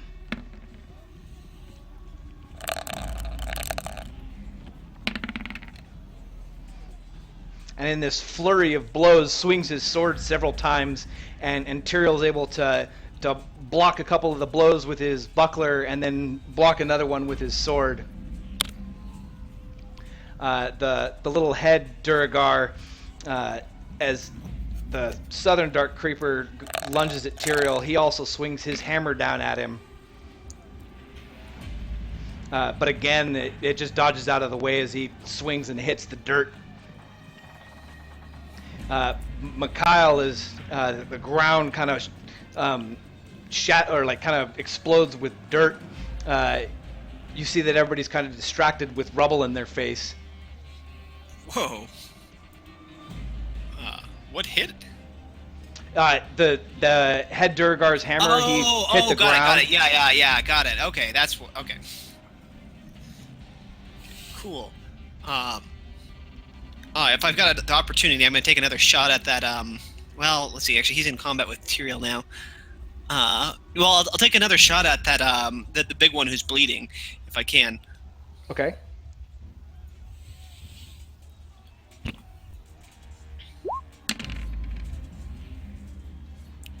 Nice. And that's +2 again for the.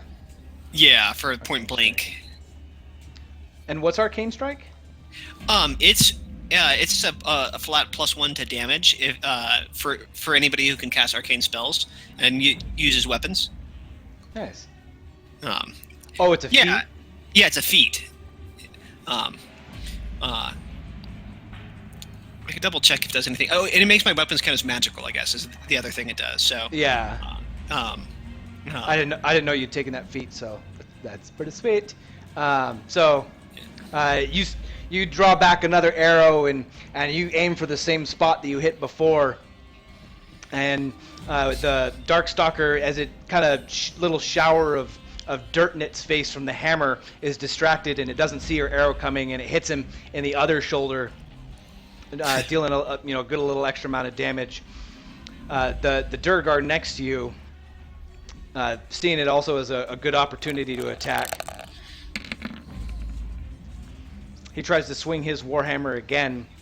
This time, almost narrowly missing Tyriel, and the Dark Stalkers. He just swings a big arc with his warhammer. That guy's tough. Yeah, he is. Uh,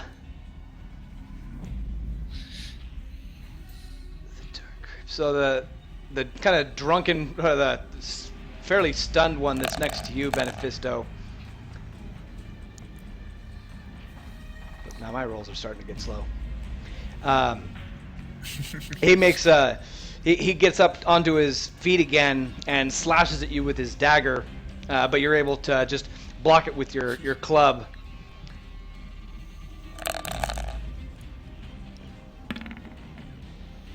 But this time, since you kind of focused a little bit more on the one that just attacked you, the one behind you finally finds its mark and stabs you in the shoulder as you're swinging, and deals 3 points of damage. And make a fortitude save.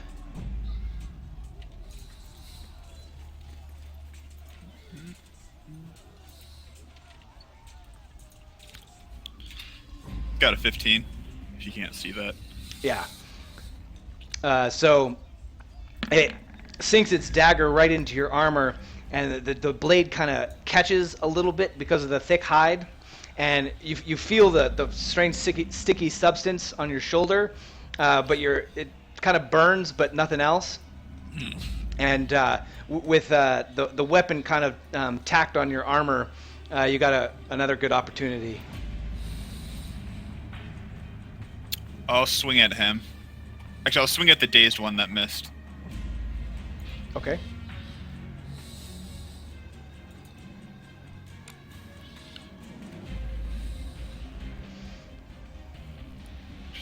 So, you just blocked its blade.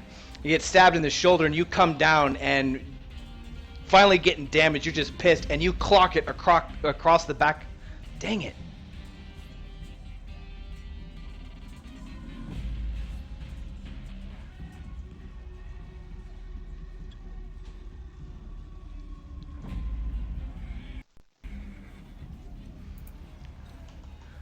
Definitely some heavy traffic tonight, I think. Yeah, I've never seen it acting up this much for everyone. That's crazy.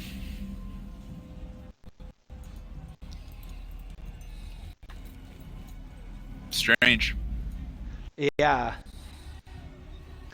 So you crack it right in the back of the head, and this time it just completely succumbs to this clobbering of its skull. And kind of cave the back of its head in, and it just crumples to the ground. Nice. As its head gets stoved in, through the armor in the dark, you see it start to glow, and then all of a sudden bursts into this very bright white light. Huh. Oh.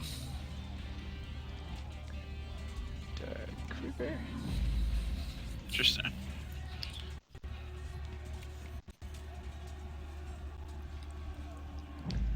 Everybody make a fortitude save. Oh, actually not everybody. Just Benefisto and Uther. And Dwayne.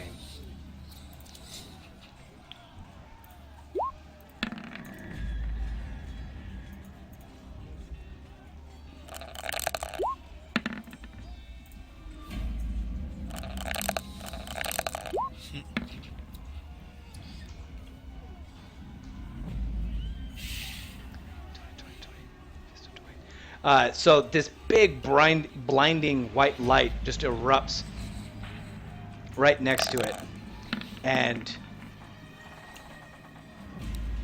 that's everybody. Let me double check just to make sure I'm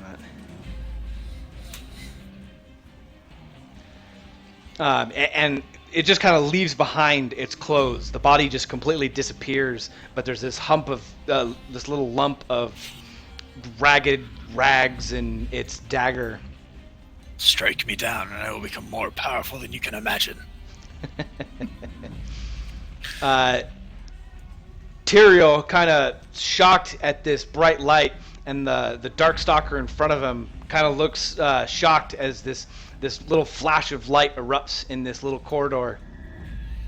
and Tyriel lashes out with his sword.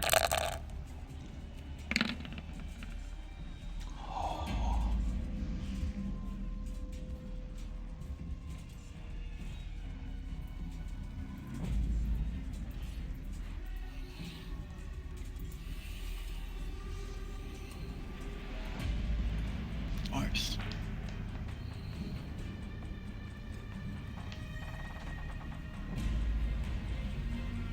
Nice attack by Tyriel. For sure.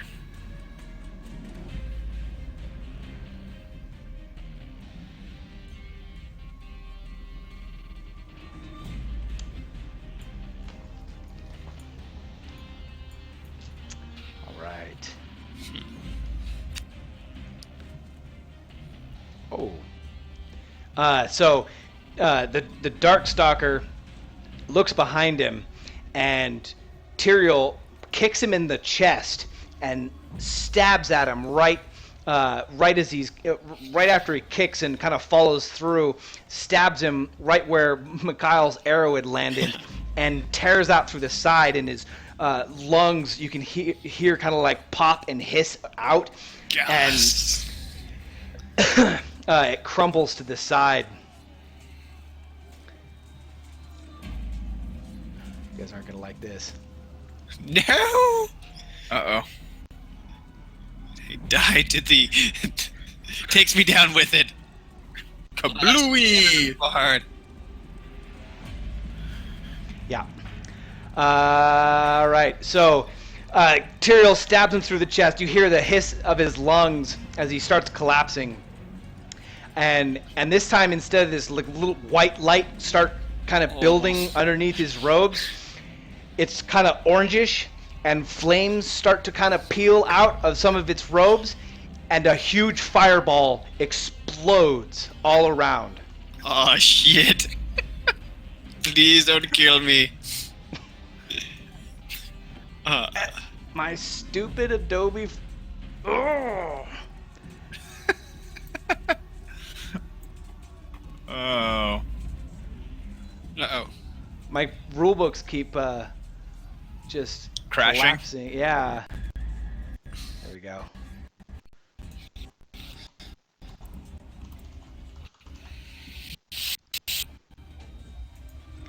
And everybody make a reflex. Come on.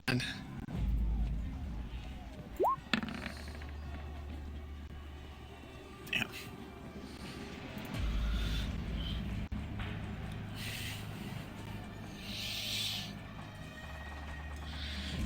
Huh.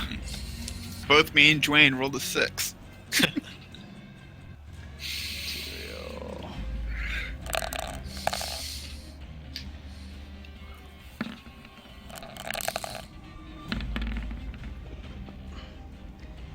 And Oh, nice.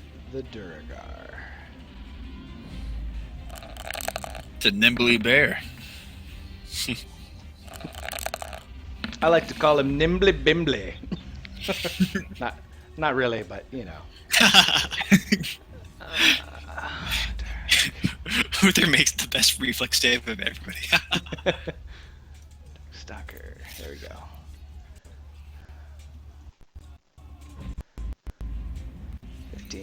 All right. So. Dwayne. And it's.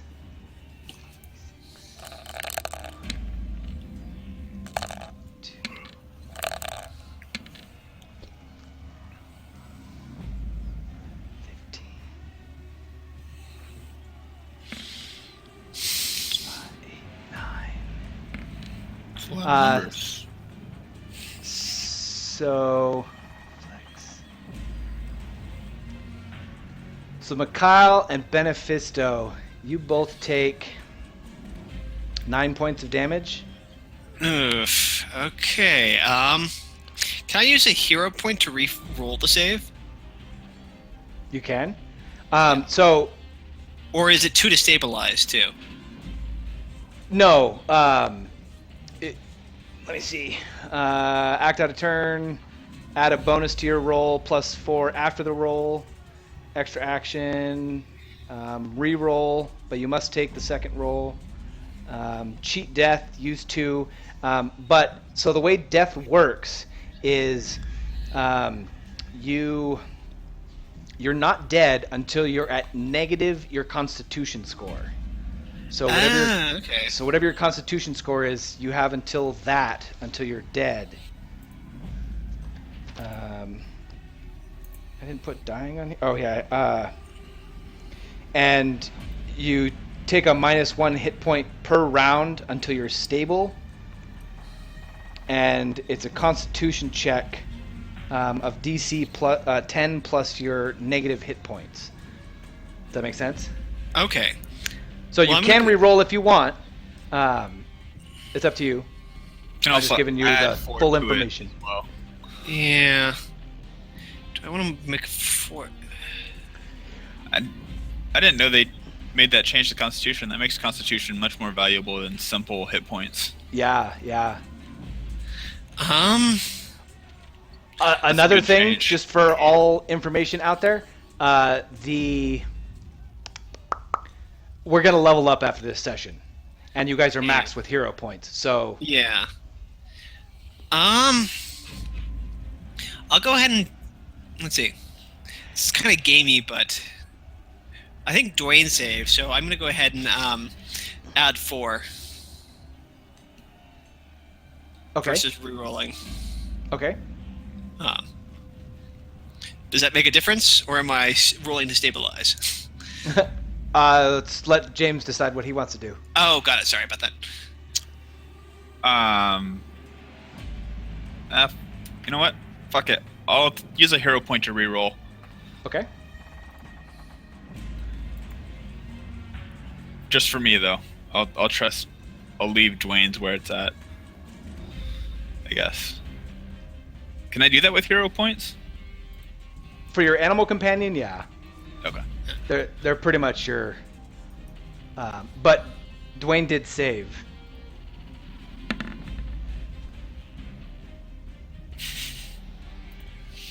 Oh well. So you still take the 9 points of damage. Yeah.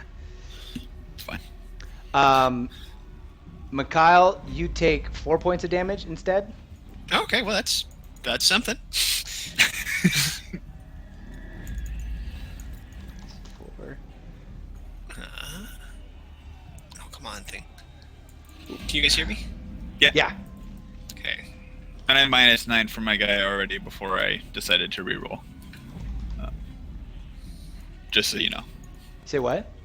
I subtracted 9 from my hit points already before I Oh. decided to reroll. So as this Darkstalker explodes.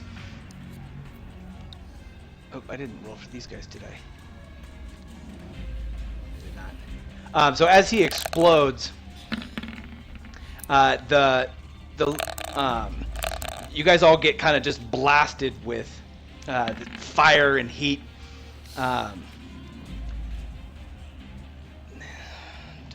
Eight.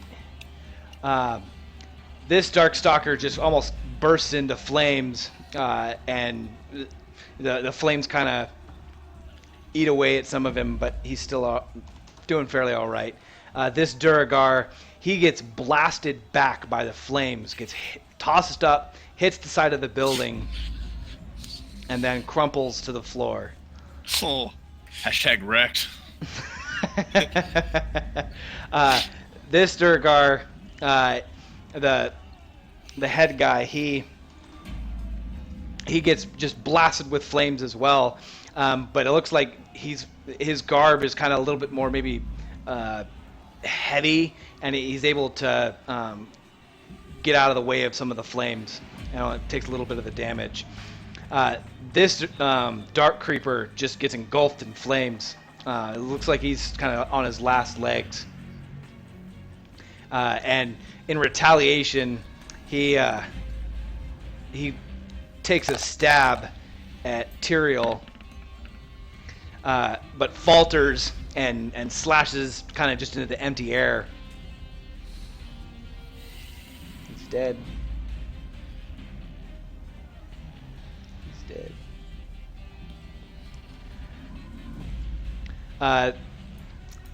This guy, you can hear shout something in the Durgar speech, whatever they've been speaking in, really loudly, as if you could tell he's kind of yelling to the rest of the town. And he takes a swing at the last Dark Creeper, or the Dark Creeper in front of him. And this time he finally connects and just brings down this great warhammer, hits him in the side of the head. You can see the head snap to the side, broken, and the hammer just continues, and like you could just see this thing kind of get shorter in the dirt and compacted down as this hammer just tears away at its final column.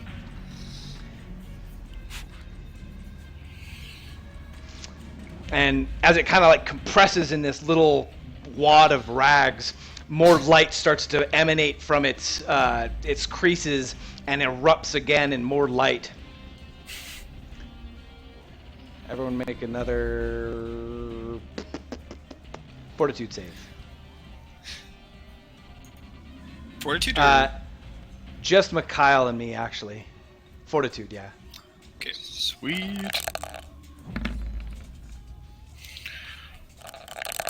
Oop. Sorry, I rolled for you. Well, taking yours. Oh.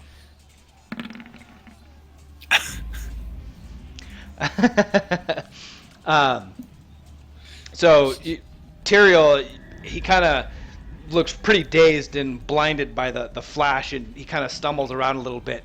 And you're able to just shield your eyes as you recognize it's just about to explode before it goes off. And just as you watch the last of the light fade away, you open your eyes and you're able to see around you. And you got a good opportunity to a pick of the battlefield. Do I need to roll to By stabilize? the light. Say what? I need to roll to stabilize though, right? Oh, yes you do. What sort of roll is that? Fortitude? Fortitude. Okay.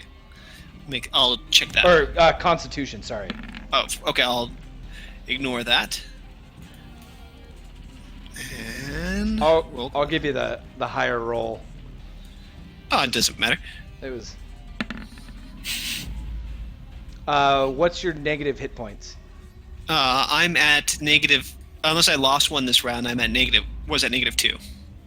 Oh, you're at -2? Okay. Yeah. So you actually do become stable, and your health should have gone negative, but it doesn't. That's not cool. Oh, that's weird. I thought it did. Oh well. Oh, it does. Oh, that's weird. Okay, sorry, I didn't get that. No worries. So yeah, you're stable now. Okay. Sorry, I forgot you were unconscious. No, that's fine. That's why I dodged the blinding light. Ooh. Faces in the And- ground. We'll give you a little symbol of. There you go. Yeah. Oh God. Durgaro's dead.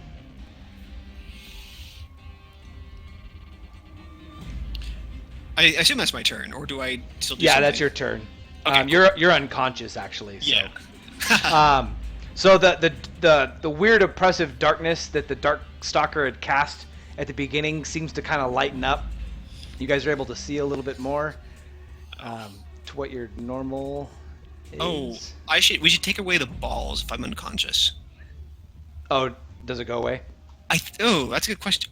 It's I think it's probably a concentration. So, Yeah, I assume so. So, yeah. Good thing that darkness went away then. What's your dark vision? 60?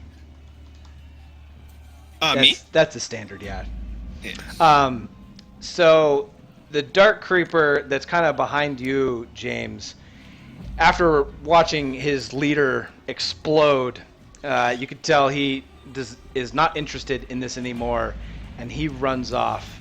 And you can make an attack of opportunity as you watching him turn his back on you. Sure. Take him down for the bard. So you swing just as he's running away, and you catch him square right on the shoulder. It looks like it kind of hurts him pretty good, but he keeps running and disappears out of sight. just about to send in a message. I'll get you, buddy.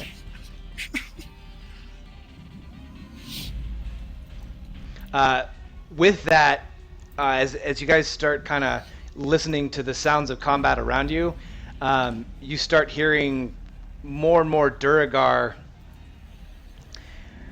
kind of cheering as it sounds like more and more people are winning or people are running away.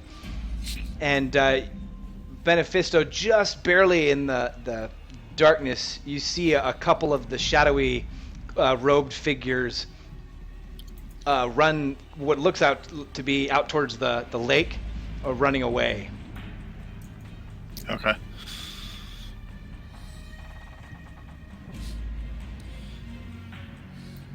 My character goes, "Whoa." I'll cast Cure Light Wounds on Michael. Okay.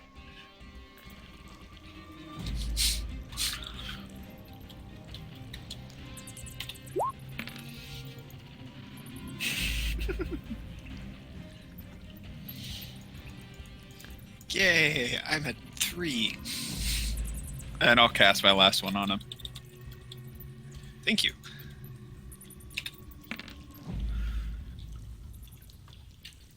Nice. Very nice. Wow. That second one's a bit bit better. didn't roll a 1 on that one. So, as you guys are kind of attending to your wounds and you guys kind of huddle up in this little alcove, a couple of Duragar run up to the leader, and they're kind of talking hurriedly. One runs off in another direction, and a couple other run up, visibly look kind of bloody and shaken looking. And the head Duragar turns to you guys and... We won. Leader is dead, and creepers no longer fight. Leader was head, cut off head, body no longer live.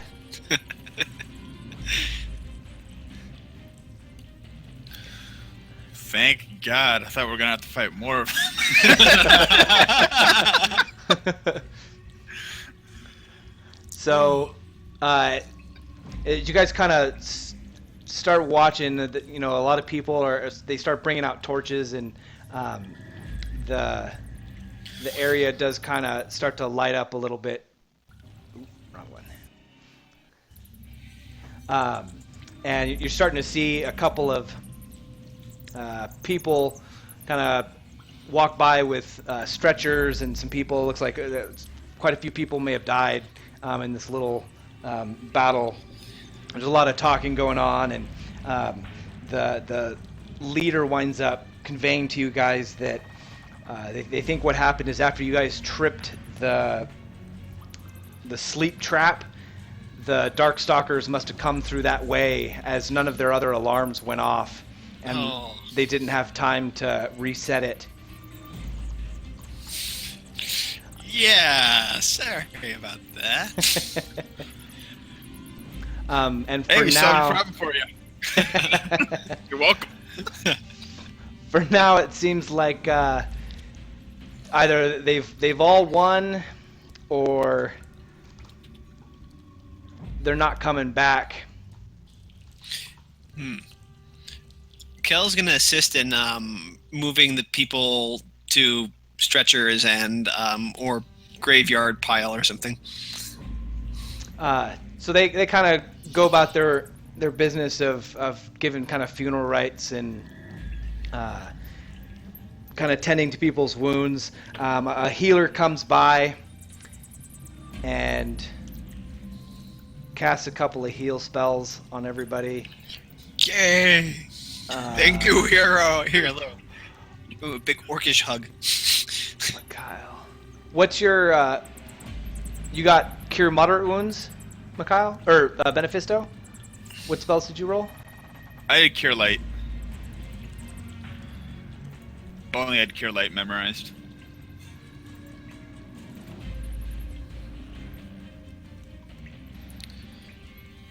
You got me back to a decent spot. I'm at 14 now.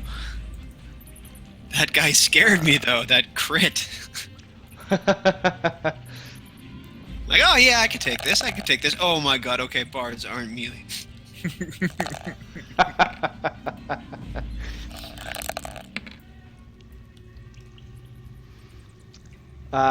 Mikhail, you're healed for 12 points of damage. Okay. Benefisto, you're healed for 7.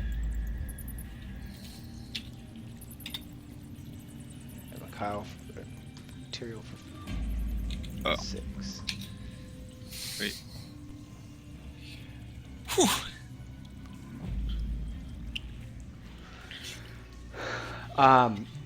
The Duragar head, he kind of tells you guys that you're more than welcome to a warm bed, whatever food, rest, and supplies you guys need. They have a little it's a little town, so they have some amenities, but not much. It's a pretty small little village. There's probably about 150 people, but sounds like quite a few died in the little. What's the sort of mood? Are they happy, or are they just kind of like sad about the death? They're all pretty happy, but still a little anxious, not knowing if this really was the end. But knowing that their leader, it seems like they feel like it is. But until they investigate further and maybe chase down the rest of them, they're not entirely sure. Oh, okay.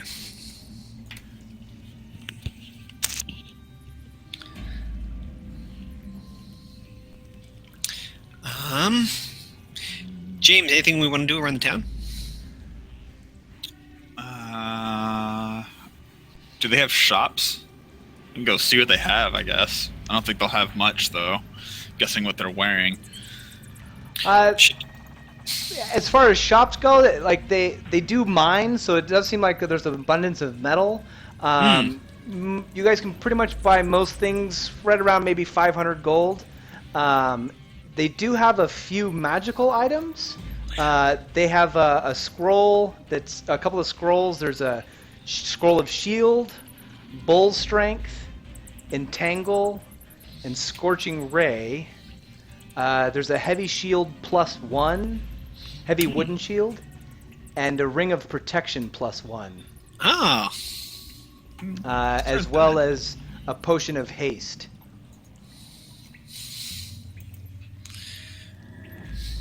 You look like you're good at bartering. You should at least go for the ring of protection. Or the heavy shield might be good for your guy too. So the wooden shield is 1,157 gold, and they'll give it to you for 10% less. So they'll give it to you for about 1,000 gold. And the ring of protection, they'll give it to you for 1,800. I'm not sure I have enough. I don't believe I do either. That's kind of them, but Instead, I think we'll just take over the town. No. Kill them all!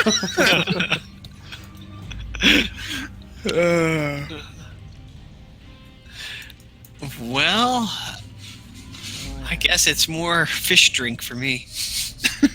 Oh yeah, I don't even have enough. More fish drink. Yep. So you guys do notice that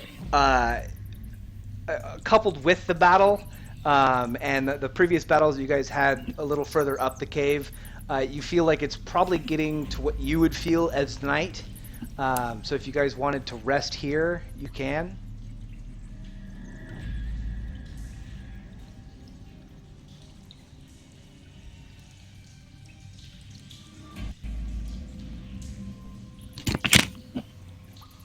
Oh.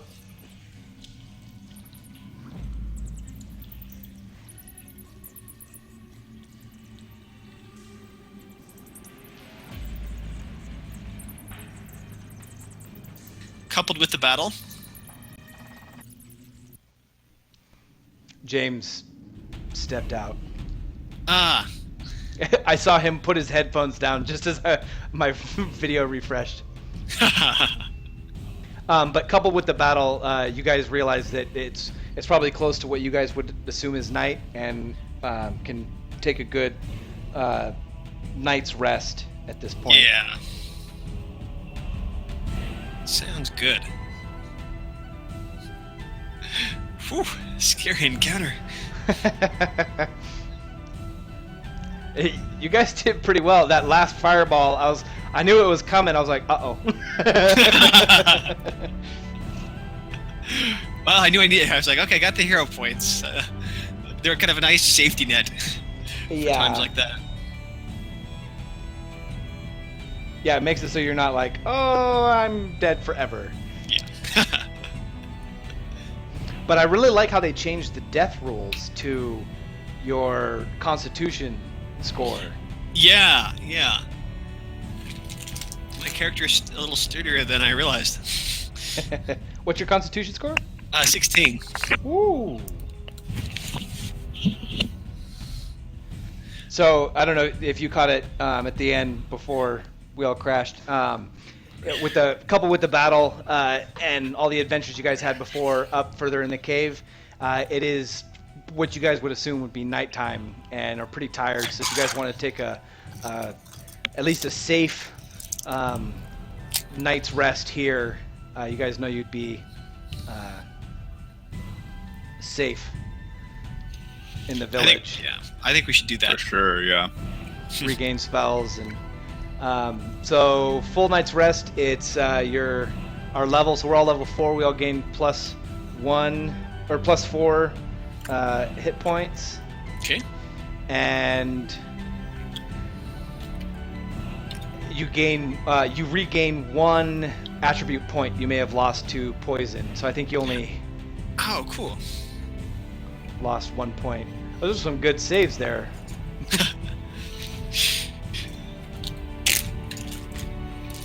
For sure.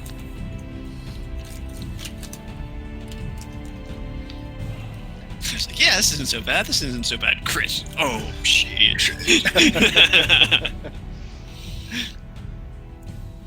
So you guys get a good night's rest. They give you a couple of mattresses put together, since you guys are a little taller than the smaller Duragar dwarves.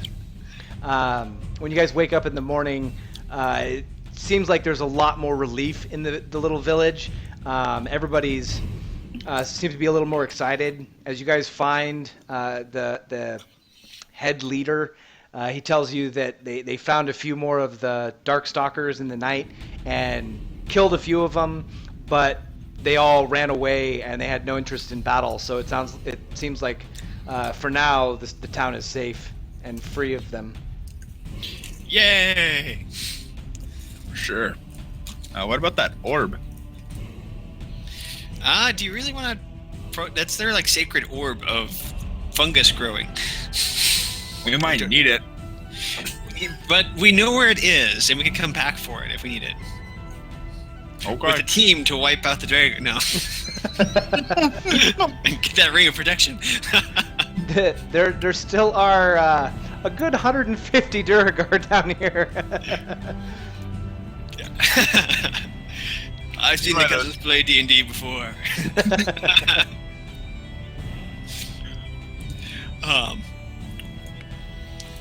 Do we want Sounds like a challenge, Dan. TPK! Total party kill. I mean, you could try asking now. No, we'll wait, I guess. Wait for when Matt's here. Yes, we'll have Jack ask. He's Tekka and That's shit. true. You're right. Tekka diplomacy bonuses. Or he'll just shoot him. One of the two. So is there anything else you guys want to do in the village of Kuzog? Well, they did offer to help us if we solve their problem. Yeah, but I mean, I guess next session maybe we could take advantage of that too. Yeah. I just would like to know what the orb does, though. Go lick it. Because we know what the other ones do. What would brown do? Maybe Earth or something like that. That would make sense. It's like growing fungus. Maybe don't lick it. It grows fungus. I think you need to see a doctor about that. I'm sorry, you're fungus positive.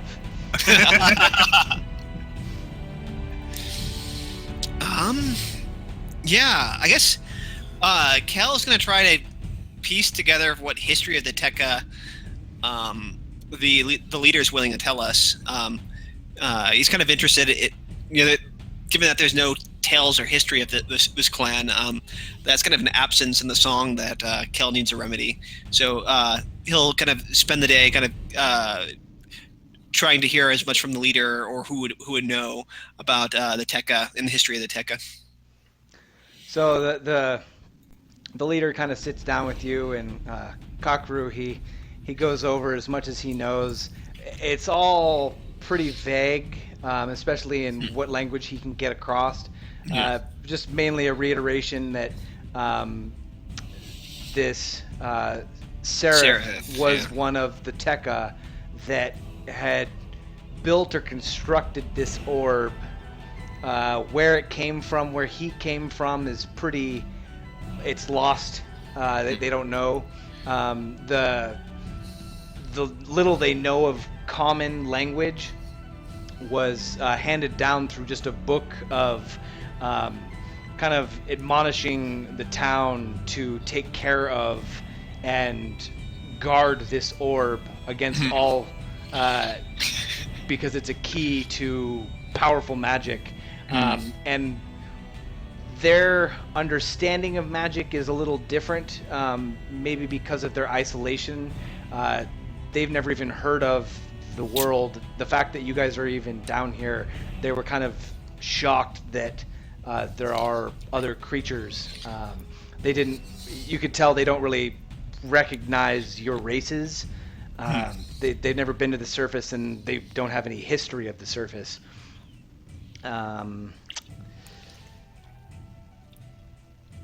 Anything else of the Tekka, they tell you the tunnel that you probably came from, they know of the ladder, but it was always locked and they could never get through that, and they're not very curious or investigatory people.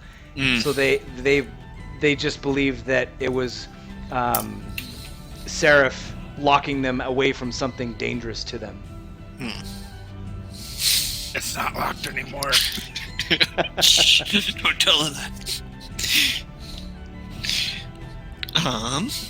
Okay. James, anything else helpful that you think we should ask him about? Not that I can think of.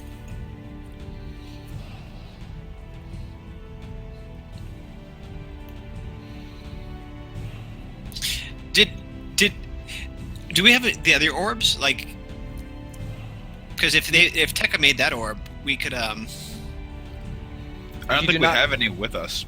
No, because you guys left after you picked up the acid orb.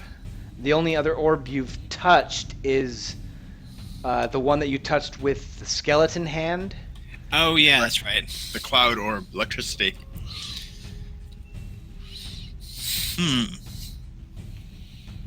Yeah, but it sounds like the Tekka didn't really tell them very much.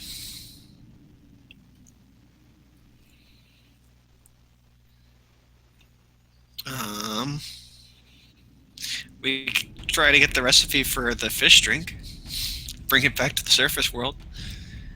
It's all right.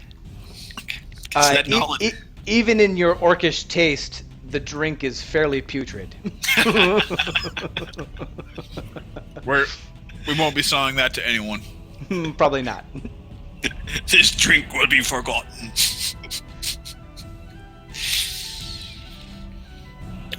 Should we try to get them to let us explore more of the caves, or I'm not really sure what we're looking for is down here. No, it's probably not. The one thing we found is the orb that we'll need to diplomacy with them to take from them. Yeah, but we could, like maybe if we showed them the other orbs, or I don't know, breaking their tech orb doesn't sound like a good idea. Is it? It's a statue that we saw, kind of like. No, it's probably not like the power generator we saw earlier.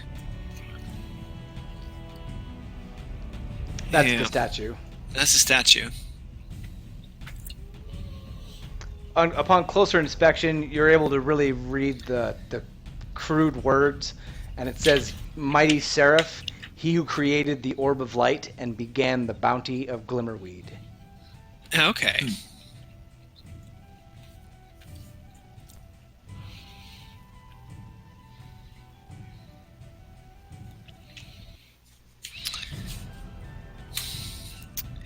Because last time we put an orb in the dragon's mouth, it kind of broke.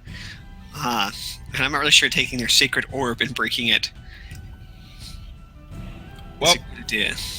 unfortunately for them, it's going to happen eventually. Whether it's a good idea or not, that's all we got. So, unless we're supposed to put it... There was 5 of them, though, right? Correct. 5 dragons? Correct. The asteroid went away. We know where the fire one is.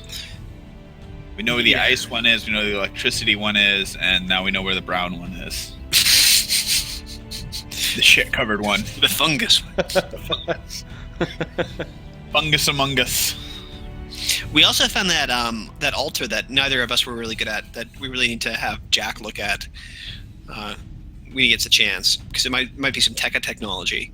Because maybe the orbs interact with that in some way. It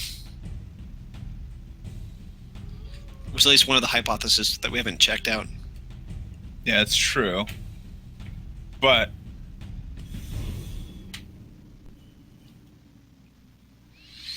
Oh, James, can you look at the toad again? Or Tyriel? Yes, new day. So, who would like to lick the toad? Want to do a little D100? Oh, yes. Sure. All right, gentlemen. Okay, let's see. To your dice. To your figurative dice. Oh, don't break. Oh, you rolled 2d10s. Okay, that's... makes more sense. Did that roll? I gave everybody a macro too that has D10s, Oh. but yeah. So Benefisto. I'm really confused by the output on my screen of what the dice says it rolls, because it certainly wasn't a 39. I have a 9 and a 4 on my screen. I just think it's funny because it's like, that's not... So it's one of the, because there's no die that has a start with a 0. So one of them is -1 for the 10-sided, for the one that has iterative of 10. That's what I had to do with my die. So Got it. yeah. That's weird. So either way, Benefisto, All right, then. you go that ahead and you toad. stoop down and lick the frog. It's kind of pulsating in your head, starts making your head throb. And both Kyle and Tyriel, as we're kind of putting our arms on you, we start to get kind of lightheaded and dizzy as well. And this time the vision, it almost feels like it's just forced into you, and there's a flood of visions. And it starts off with this small child crying alone in the forest. And this hooded figure comes out of the woods, drawn by the cry. He sees the baby and kind of picks it up gently but kind of awkwardly, like, "Baby, what are you doing here?" Uh, he holds him out, looking at him, kind of up and down, and the child just stops crying, and he smiles at the hooded man, and he smiles back, just forced by this little bundle, and he wraps the child in his cloak, and starts coming back the way he came, and then you're just hit by this full force of just vision after scene of your entire life, Benefisto, from start to finish. It almost looks like just this intense flashing of pictures and visions and movement, and you can't even understand or make out any of it, but it's all of your memories just coming back and flooding everything that you know of yourself. Turn this down.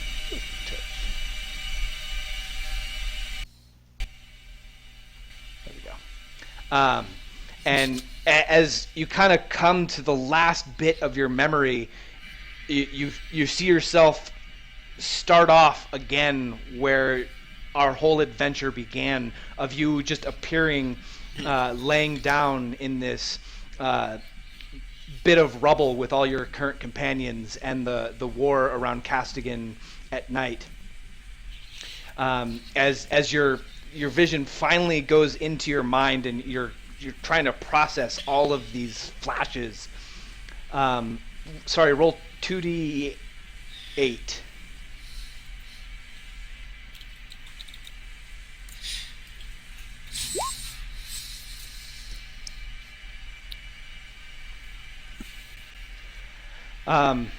And as your vision kind of blacks out, and it just opens up, and all of a sudden you see this green-skinned man, and he's clothed in this leather armor, and he's sitting crouched in the shadows of some foliage, and there's a group of other men kind of surrounding him, all being very quiet, and he turns to the group, and he whispers instructions on how to capture their prey, and after each nods their head in acknowledgement, he admonishes them and says, "Our lord will be pleased with the magical strength of a Goralin.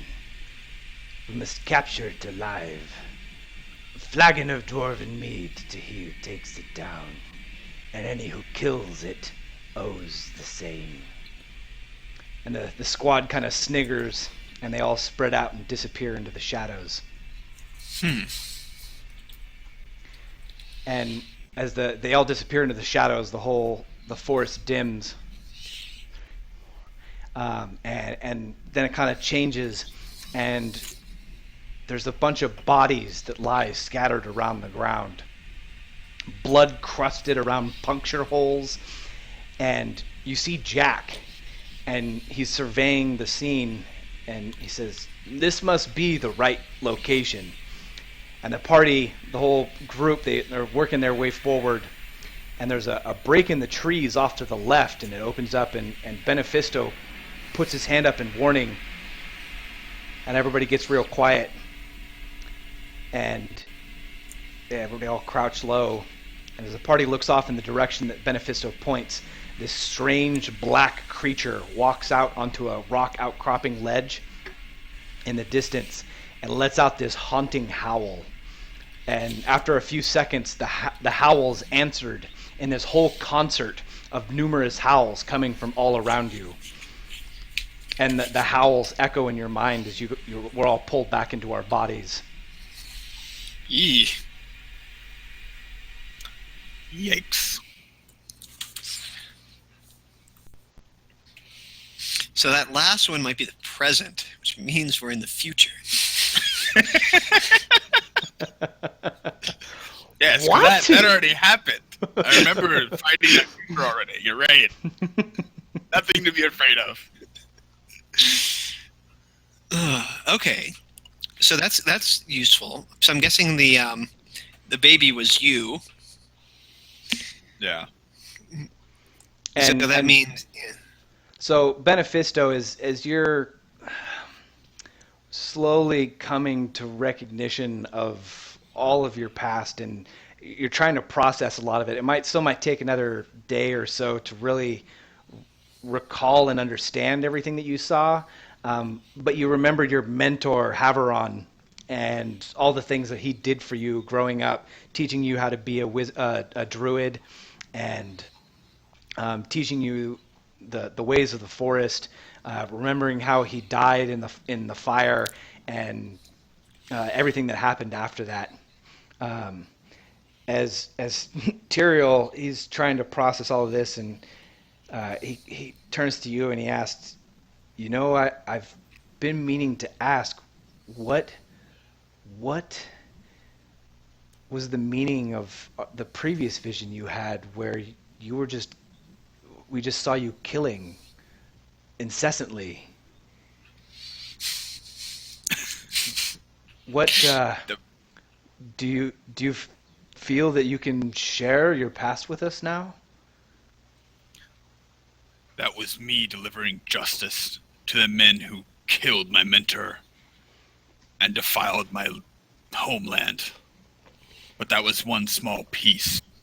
Someone has defiled his grave, and more justice will be delivered. It looked like you were killing more than just a couple of men. There were succubus and orcs and every foul creature I've ever heard of. All foul creatures that are front nature will be delivered justice. It is not just what happened to my master. That is what set me down this path. My belief of what I call in Druidic, Ak, Zok, Zan. Slay evil immediately. Then I believe we may be on the right path. There's a lot of evil ahead. Indeed. Step away from James.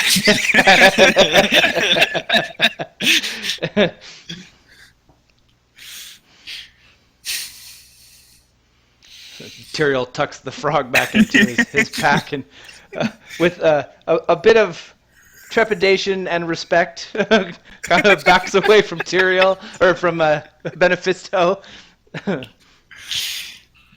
There's a reason I live in the woods. Social skills aren't your strong suit.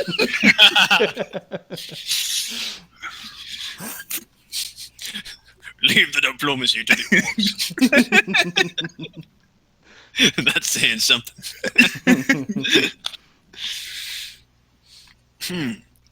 So, go ahead. I'm not one of those peaceful hippie druids. Hey man, you want to go have some of this willow?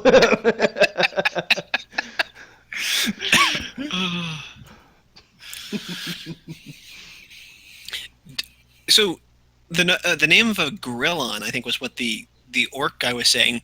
Pulling up my skills here, does my character know anything about it? Is it a thing, I assume? Some kind of Creature? You know a gorillon to be a very large, very angry, magical,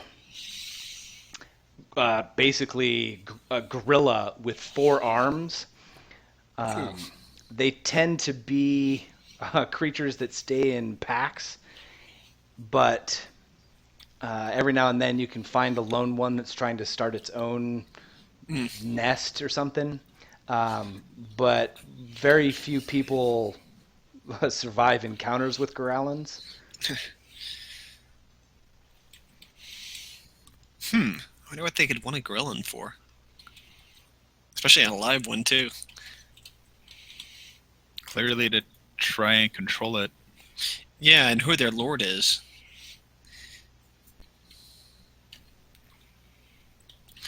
Did they have any markings on them, or were they just kind of nondescript? Yeah, it looked like they may have been bounty hunters. Okay. Not necessarily under any specific lord or something. Okay. Because we know that there's that group that goes under the that symbol we saw last time out there, and Ishinda's group has the symbol too. So there are other powers at work here if we just put the pieces together. Yeah.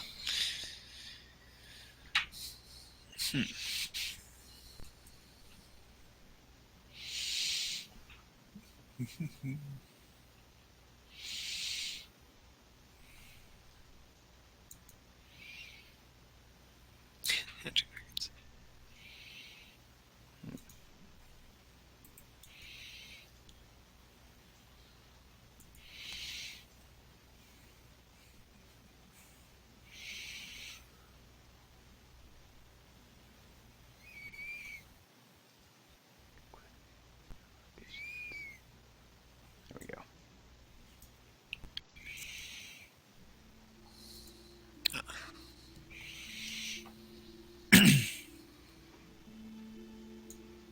So what would you guys like to do? I guess we gotta start collecting the orbs. We know where all of them are. We should get them all first and then decide. Yeah, we've got the boggarts to kill too at some point. I still think if we just figure out how to safely drop the electrocution orb in there and Yeah, retrieve it, I like we that plan too. just sneak in there and just kind of, here you go. Do they have any baskets? And we were town. thinking about, or how to, how to carry the other thing back. Because we got the fire one to do.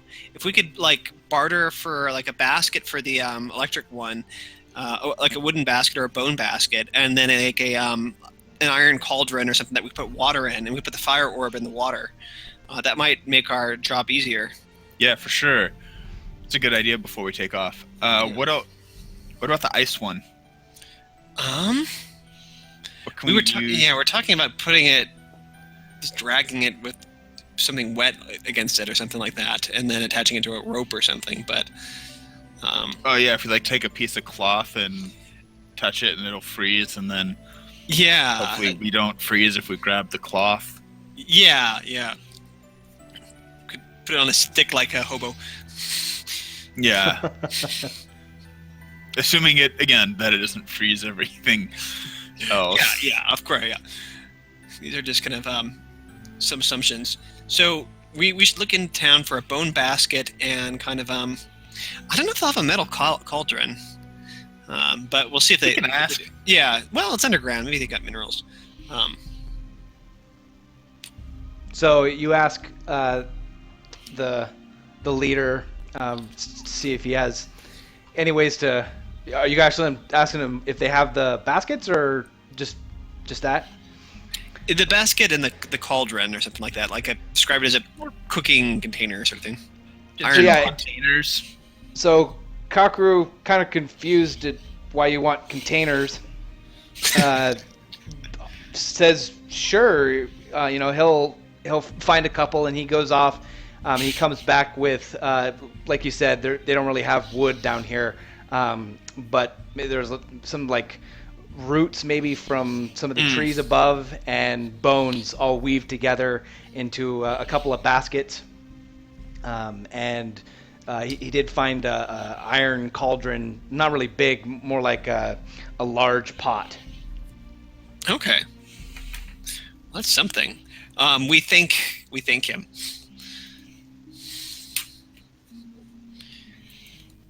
Indeed.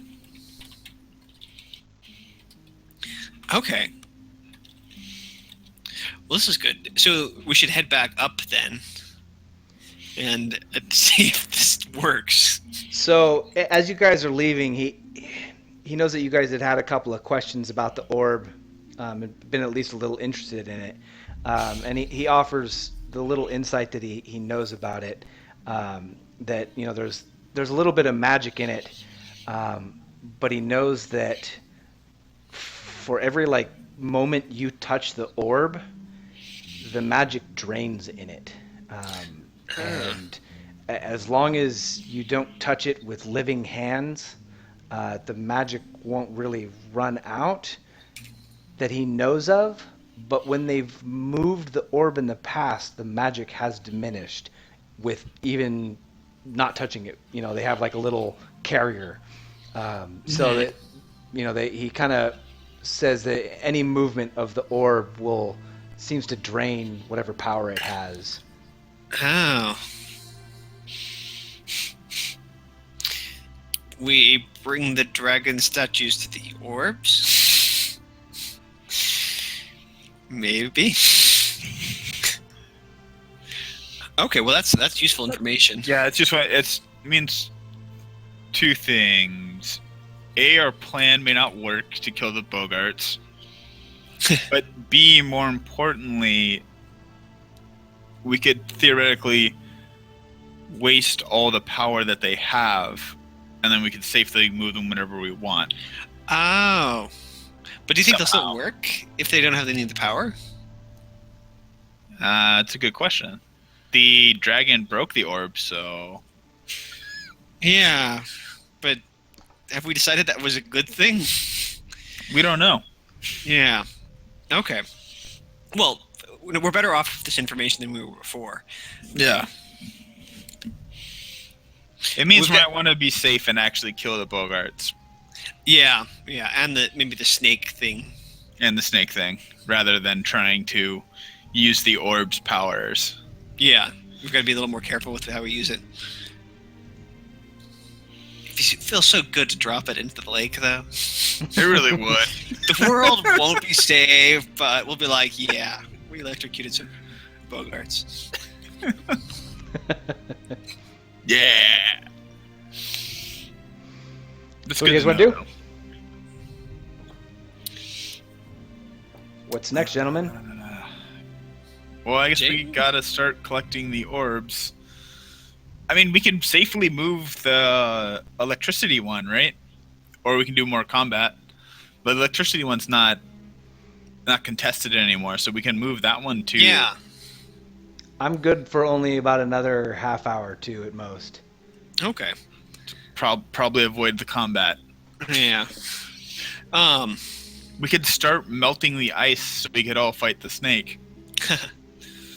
Do we want to wait till everybody else is here to start doing some of these puzzles, though?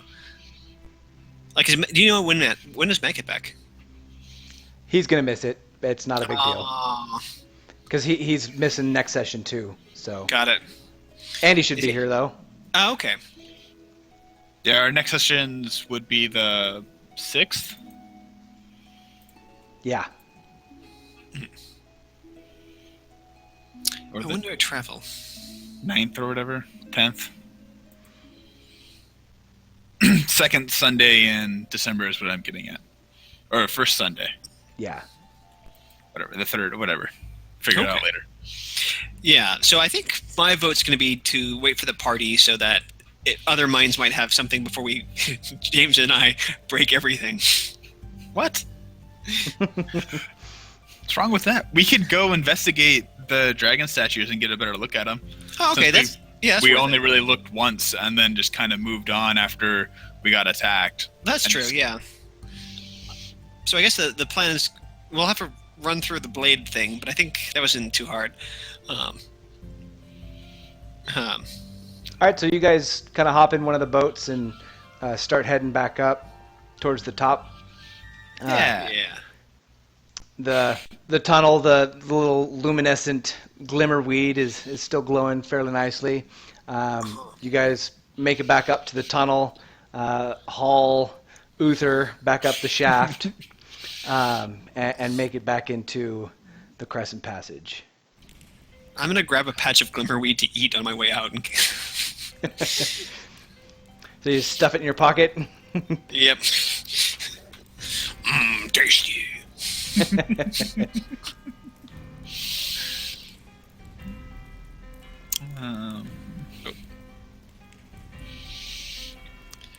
Okay, where did my map go? You guys gonna head back into the main chamber? I could just bring us all over there. Okay, that's Yeah. So I think it's up and to the left and round down ish. Ish. Ish, yes. Very precise. Wow. Look at that. We're super Boom. good. So I'm going to put Jack and Ashinda just back up here. So you guys come back into the chamber. You're able to jump past the little blade with no real problems. It's still slow, and this time you guys kind of take it a little bit more deliberately. And so you guys come back in. There's the 5 separate statues. There's a green dragon that you guys put the green orb into, and the shards are kind of broken on the ground right here. Going clockwise, there's a black dragon right here. This one is a red dragon. This is a white dragon and a blue dragon. Green, black, red, Huh. white.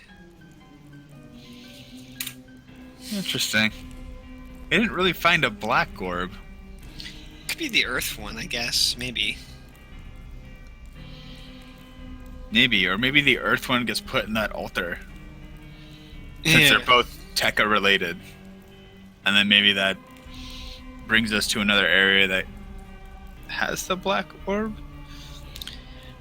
Yeah.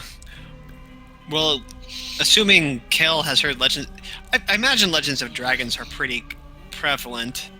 So, so if you remember the breath weapons of dragons, green ones do acid. Green does like a poison gas, and then black does acid, which you might think of as an earth attack. Like red does fire, white does cold, and blue does lightning. That's true. That'd be my guess if it's a correlation-based puzzle. Not correlation, but if that's the correspondence. Yeah, that would be the correspondence. Not necessarily the color, but the type of attack. That makes sense. It's my guess. Should we attempt to move one of these statues? Sure, I guess. Could try. Yeah, tentatively we're going to attempt to move a statue. So all 3 of us, well, Jack and Ashinda, they just kind of shake their heads, seeing these fairly large, solid stone, maybe marble statues, and we try and pick them up, and even just slide them to the side, and they don't budge at all. They seem to be either physically and or magically set here. Oh, speaking of which, I'm going to cast Detection of Magic on this area. See if either the pentagram or the statues glow. All 5 statues glow, as well as the dais. Okay. They are all magical. And okay.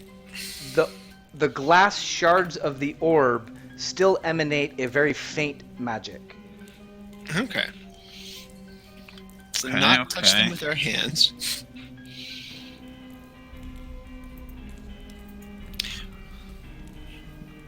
It's correct. That would be a bad idea. Yeah. And there was nothing, no writing on the dais or anything. No.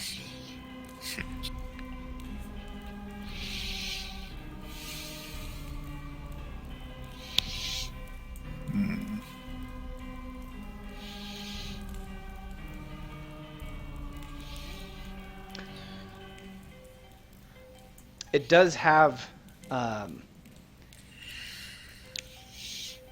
similar construction to the door that you guys came in.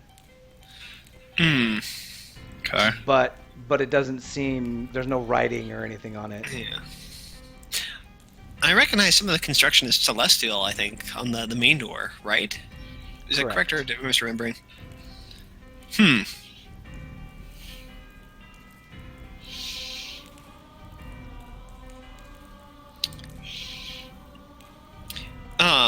Did the altar we saw look similar to it, or was it a different kind of architecture or technology? Oh, the one by the spiders? Yeah. Yeah.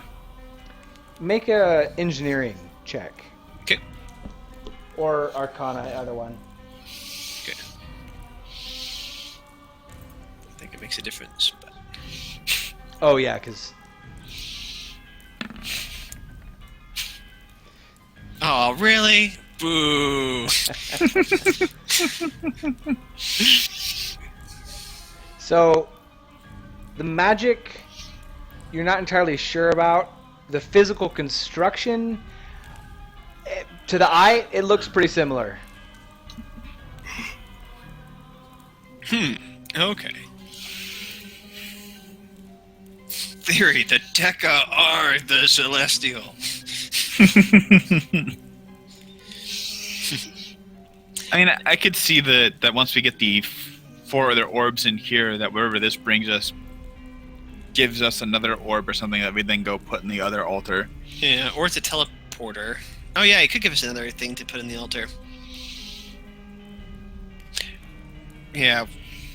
Maybe. Do you think we should even try one of the orbs? Well, we'll see what Jack says when he gets back. We won't have. We'll see what Ashinda says. You're right. Yeah, Jack Ashinda says. won't make it. Not gonna make it. I'll poorly NPC him.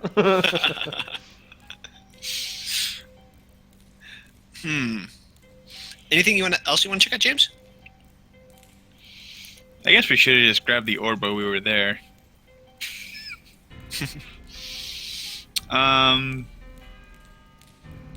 mean, no. I mean, I think we have it right. We just have to get the orbs. So we just have to figure out how to transport them. Yeah, and we've got ideally with magic left. Yeah, potentially. Which means no lightning in the.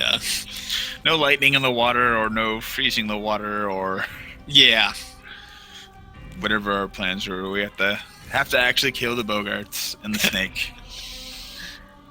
Just like we actually had to kill the spiders. So if we would have had that flame orb, just throwing that in there.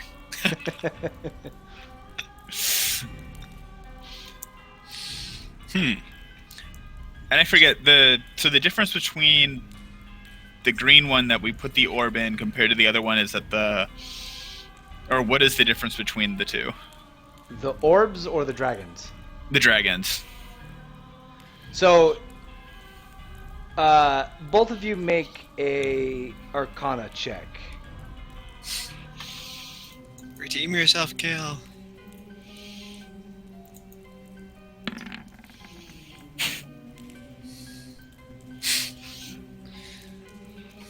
That's more like it. Did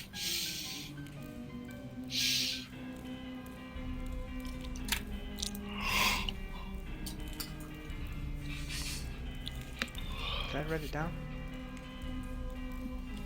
Apparently I didn't. So, Mikhail, you recognize that each one of these statues, they are fairly different. You know, that one will be a little skinnier, one will be a little thicker and spiky.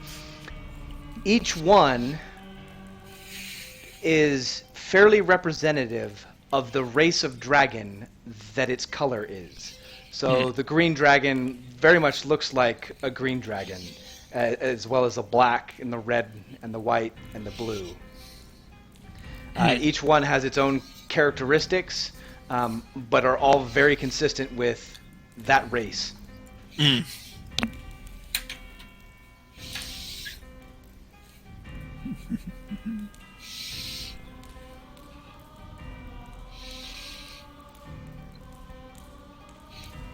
But there's nothing discernibly different from the green one compared to the other ones, like as far as...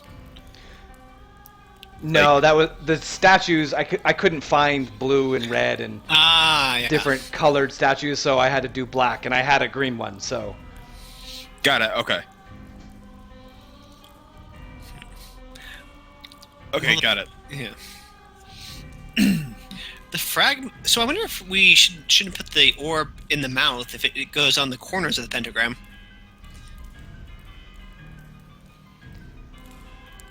You think the orbs go on the corners?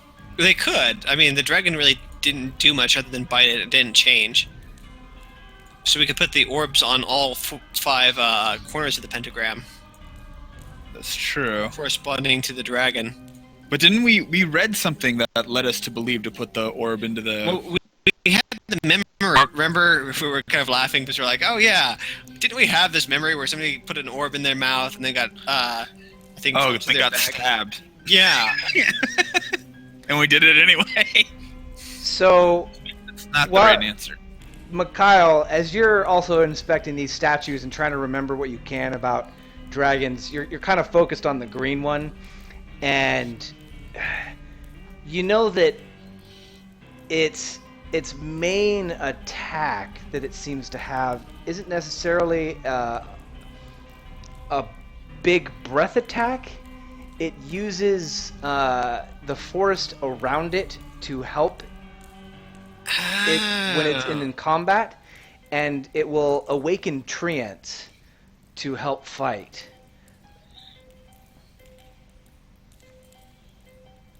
And that you are right, the black dragon does have an acid attack that it relies on. Oh, we may have messed up with the orbs. This is bad. Cast mend. James, you have mending the spell. Call an orb smith. Call the orb smith. Call the Smith. I guess that would make sense. We went by color and not by what actual Yeah. attacks the dragons would do. Green would definitely be more earth. Black is acid. At least the red's straightforward. That's flame. Yeah. Well, White. white's cold. It's cold, and blue is lightning. From what I gather. Yeah. So I guess we might need the fungus orb for the green one. Yeah, probably. We'll just explain that we broke the last orb that we had by putting it in the wrong slot. So we need to try this new theory out. Well, I mean, does it have to be a full orb? What if we just, like, shoved a piece of the orb? Oh. I don't know.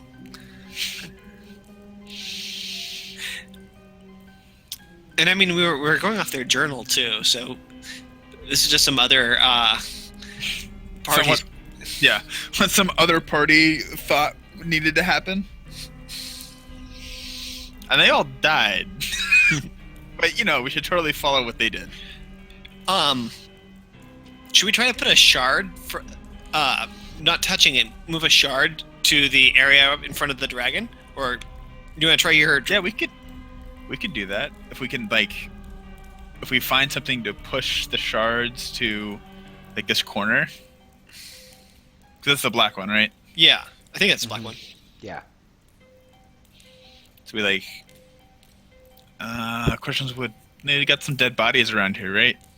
Mhm. Yeah, and we've got some shields and the baskets. There's about 4 skeletons, and they got some broken down shields and swords, and a couple of adventurers that are pretty battered too. Take 2 shields and just kind of sweep up the pieces. Yeah, might as well, right? So we want to do the shield technique?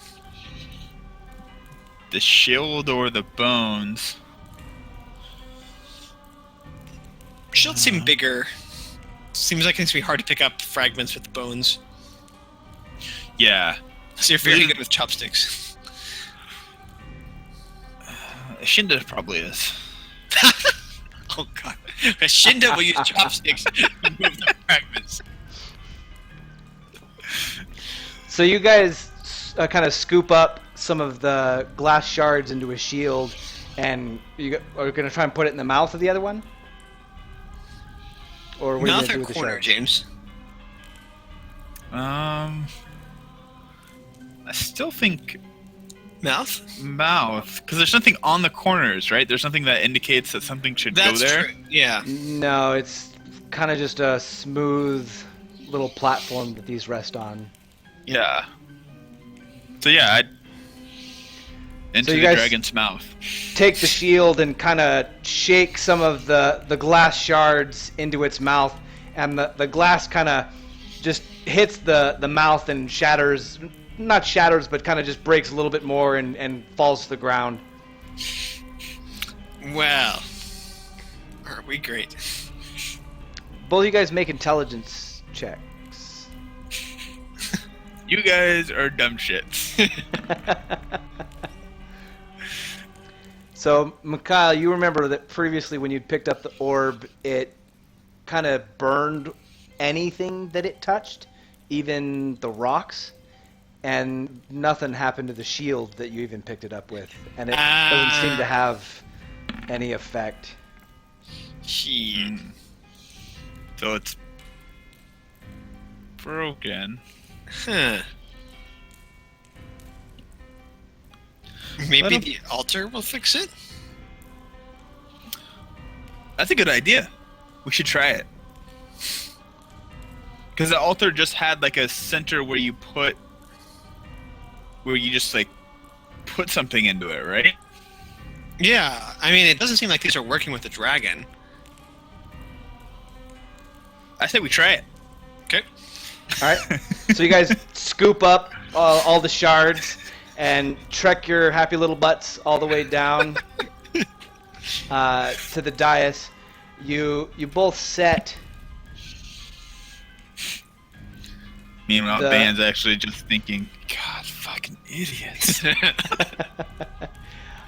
You both set the shards. Let me get to a little sphere here. We need to sacrifice a pig. You both set the shards, kind of take the shield, and you're able to kind of rope it down the little shaft. And as you guys pour the little glass shards onto the altar, you both kind of feel this kind of rising pulse as the shards, consecutively go into the little dais, and it kind of looks like everything starts to swirl, and then a big bright light flashes, and everything in the room just goes completely white. And when the light fades, there's another green swirling orb sitting on top of the dais. Good job. Wait, let's Facebook high or Skype high five. You know what this does mean, though? We can electrocute those bastards.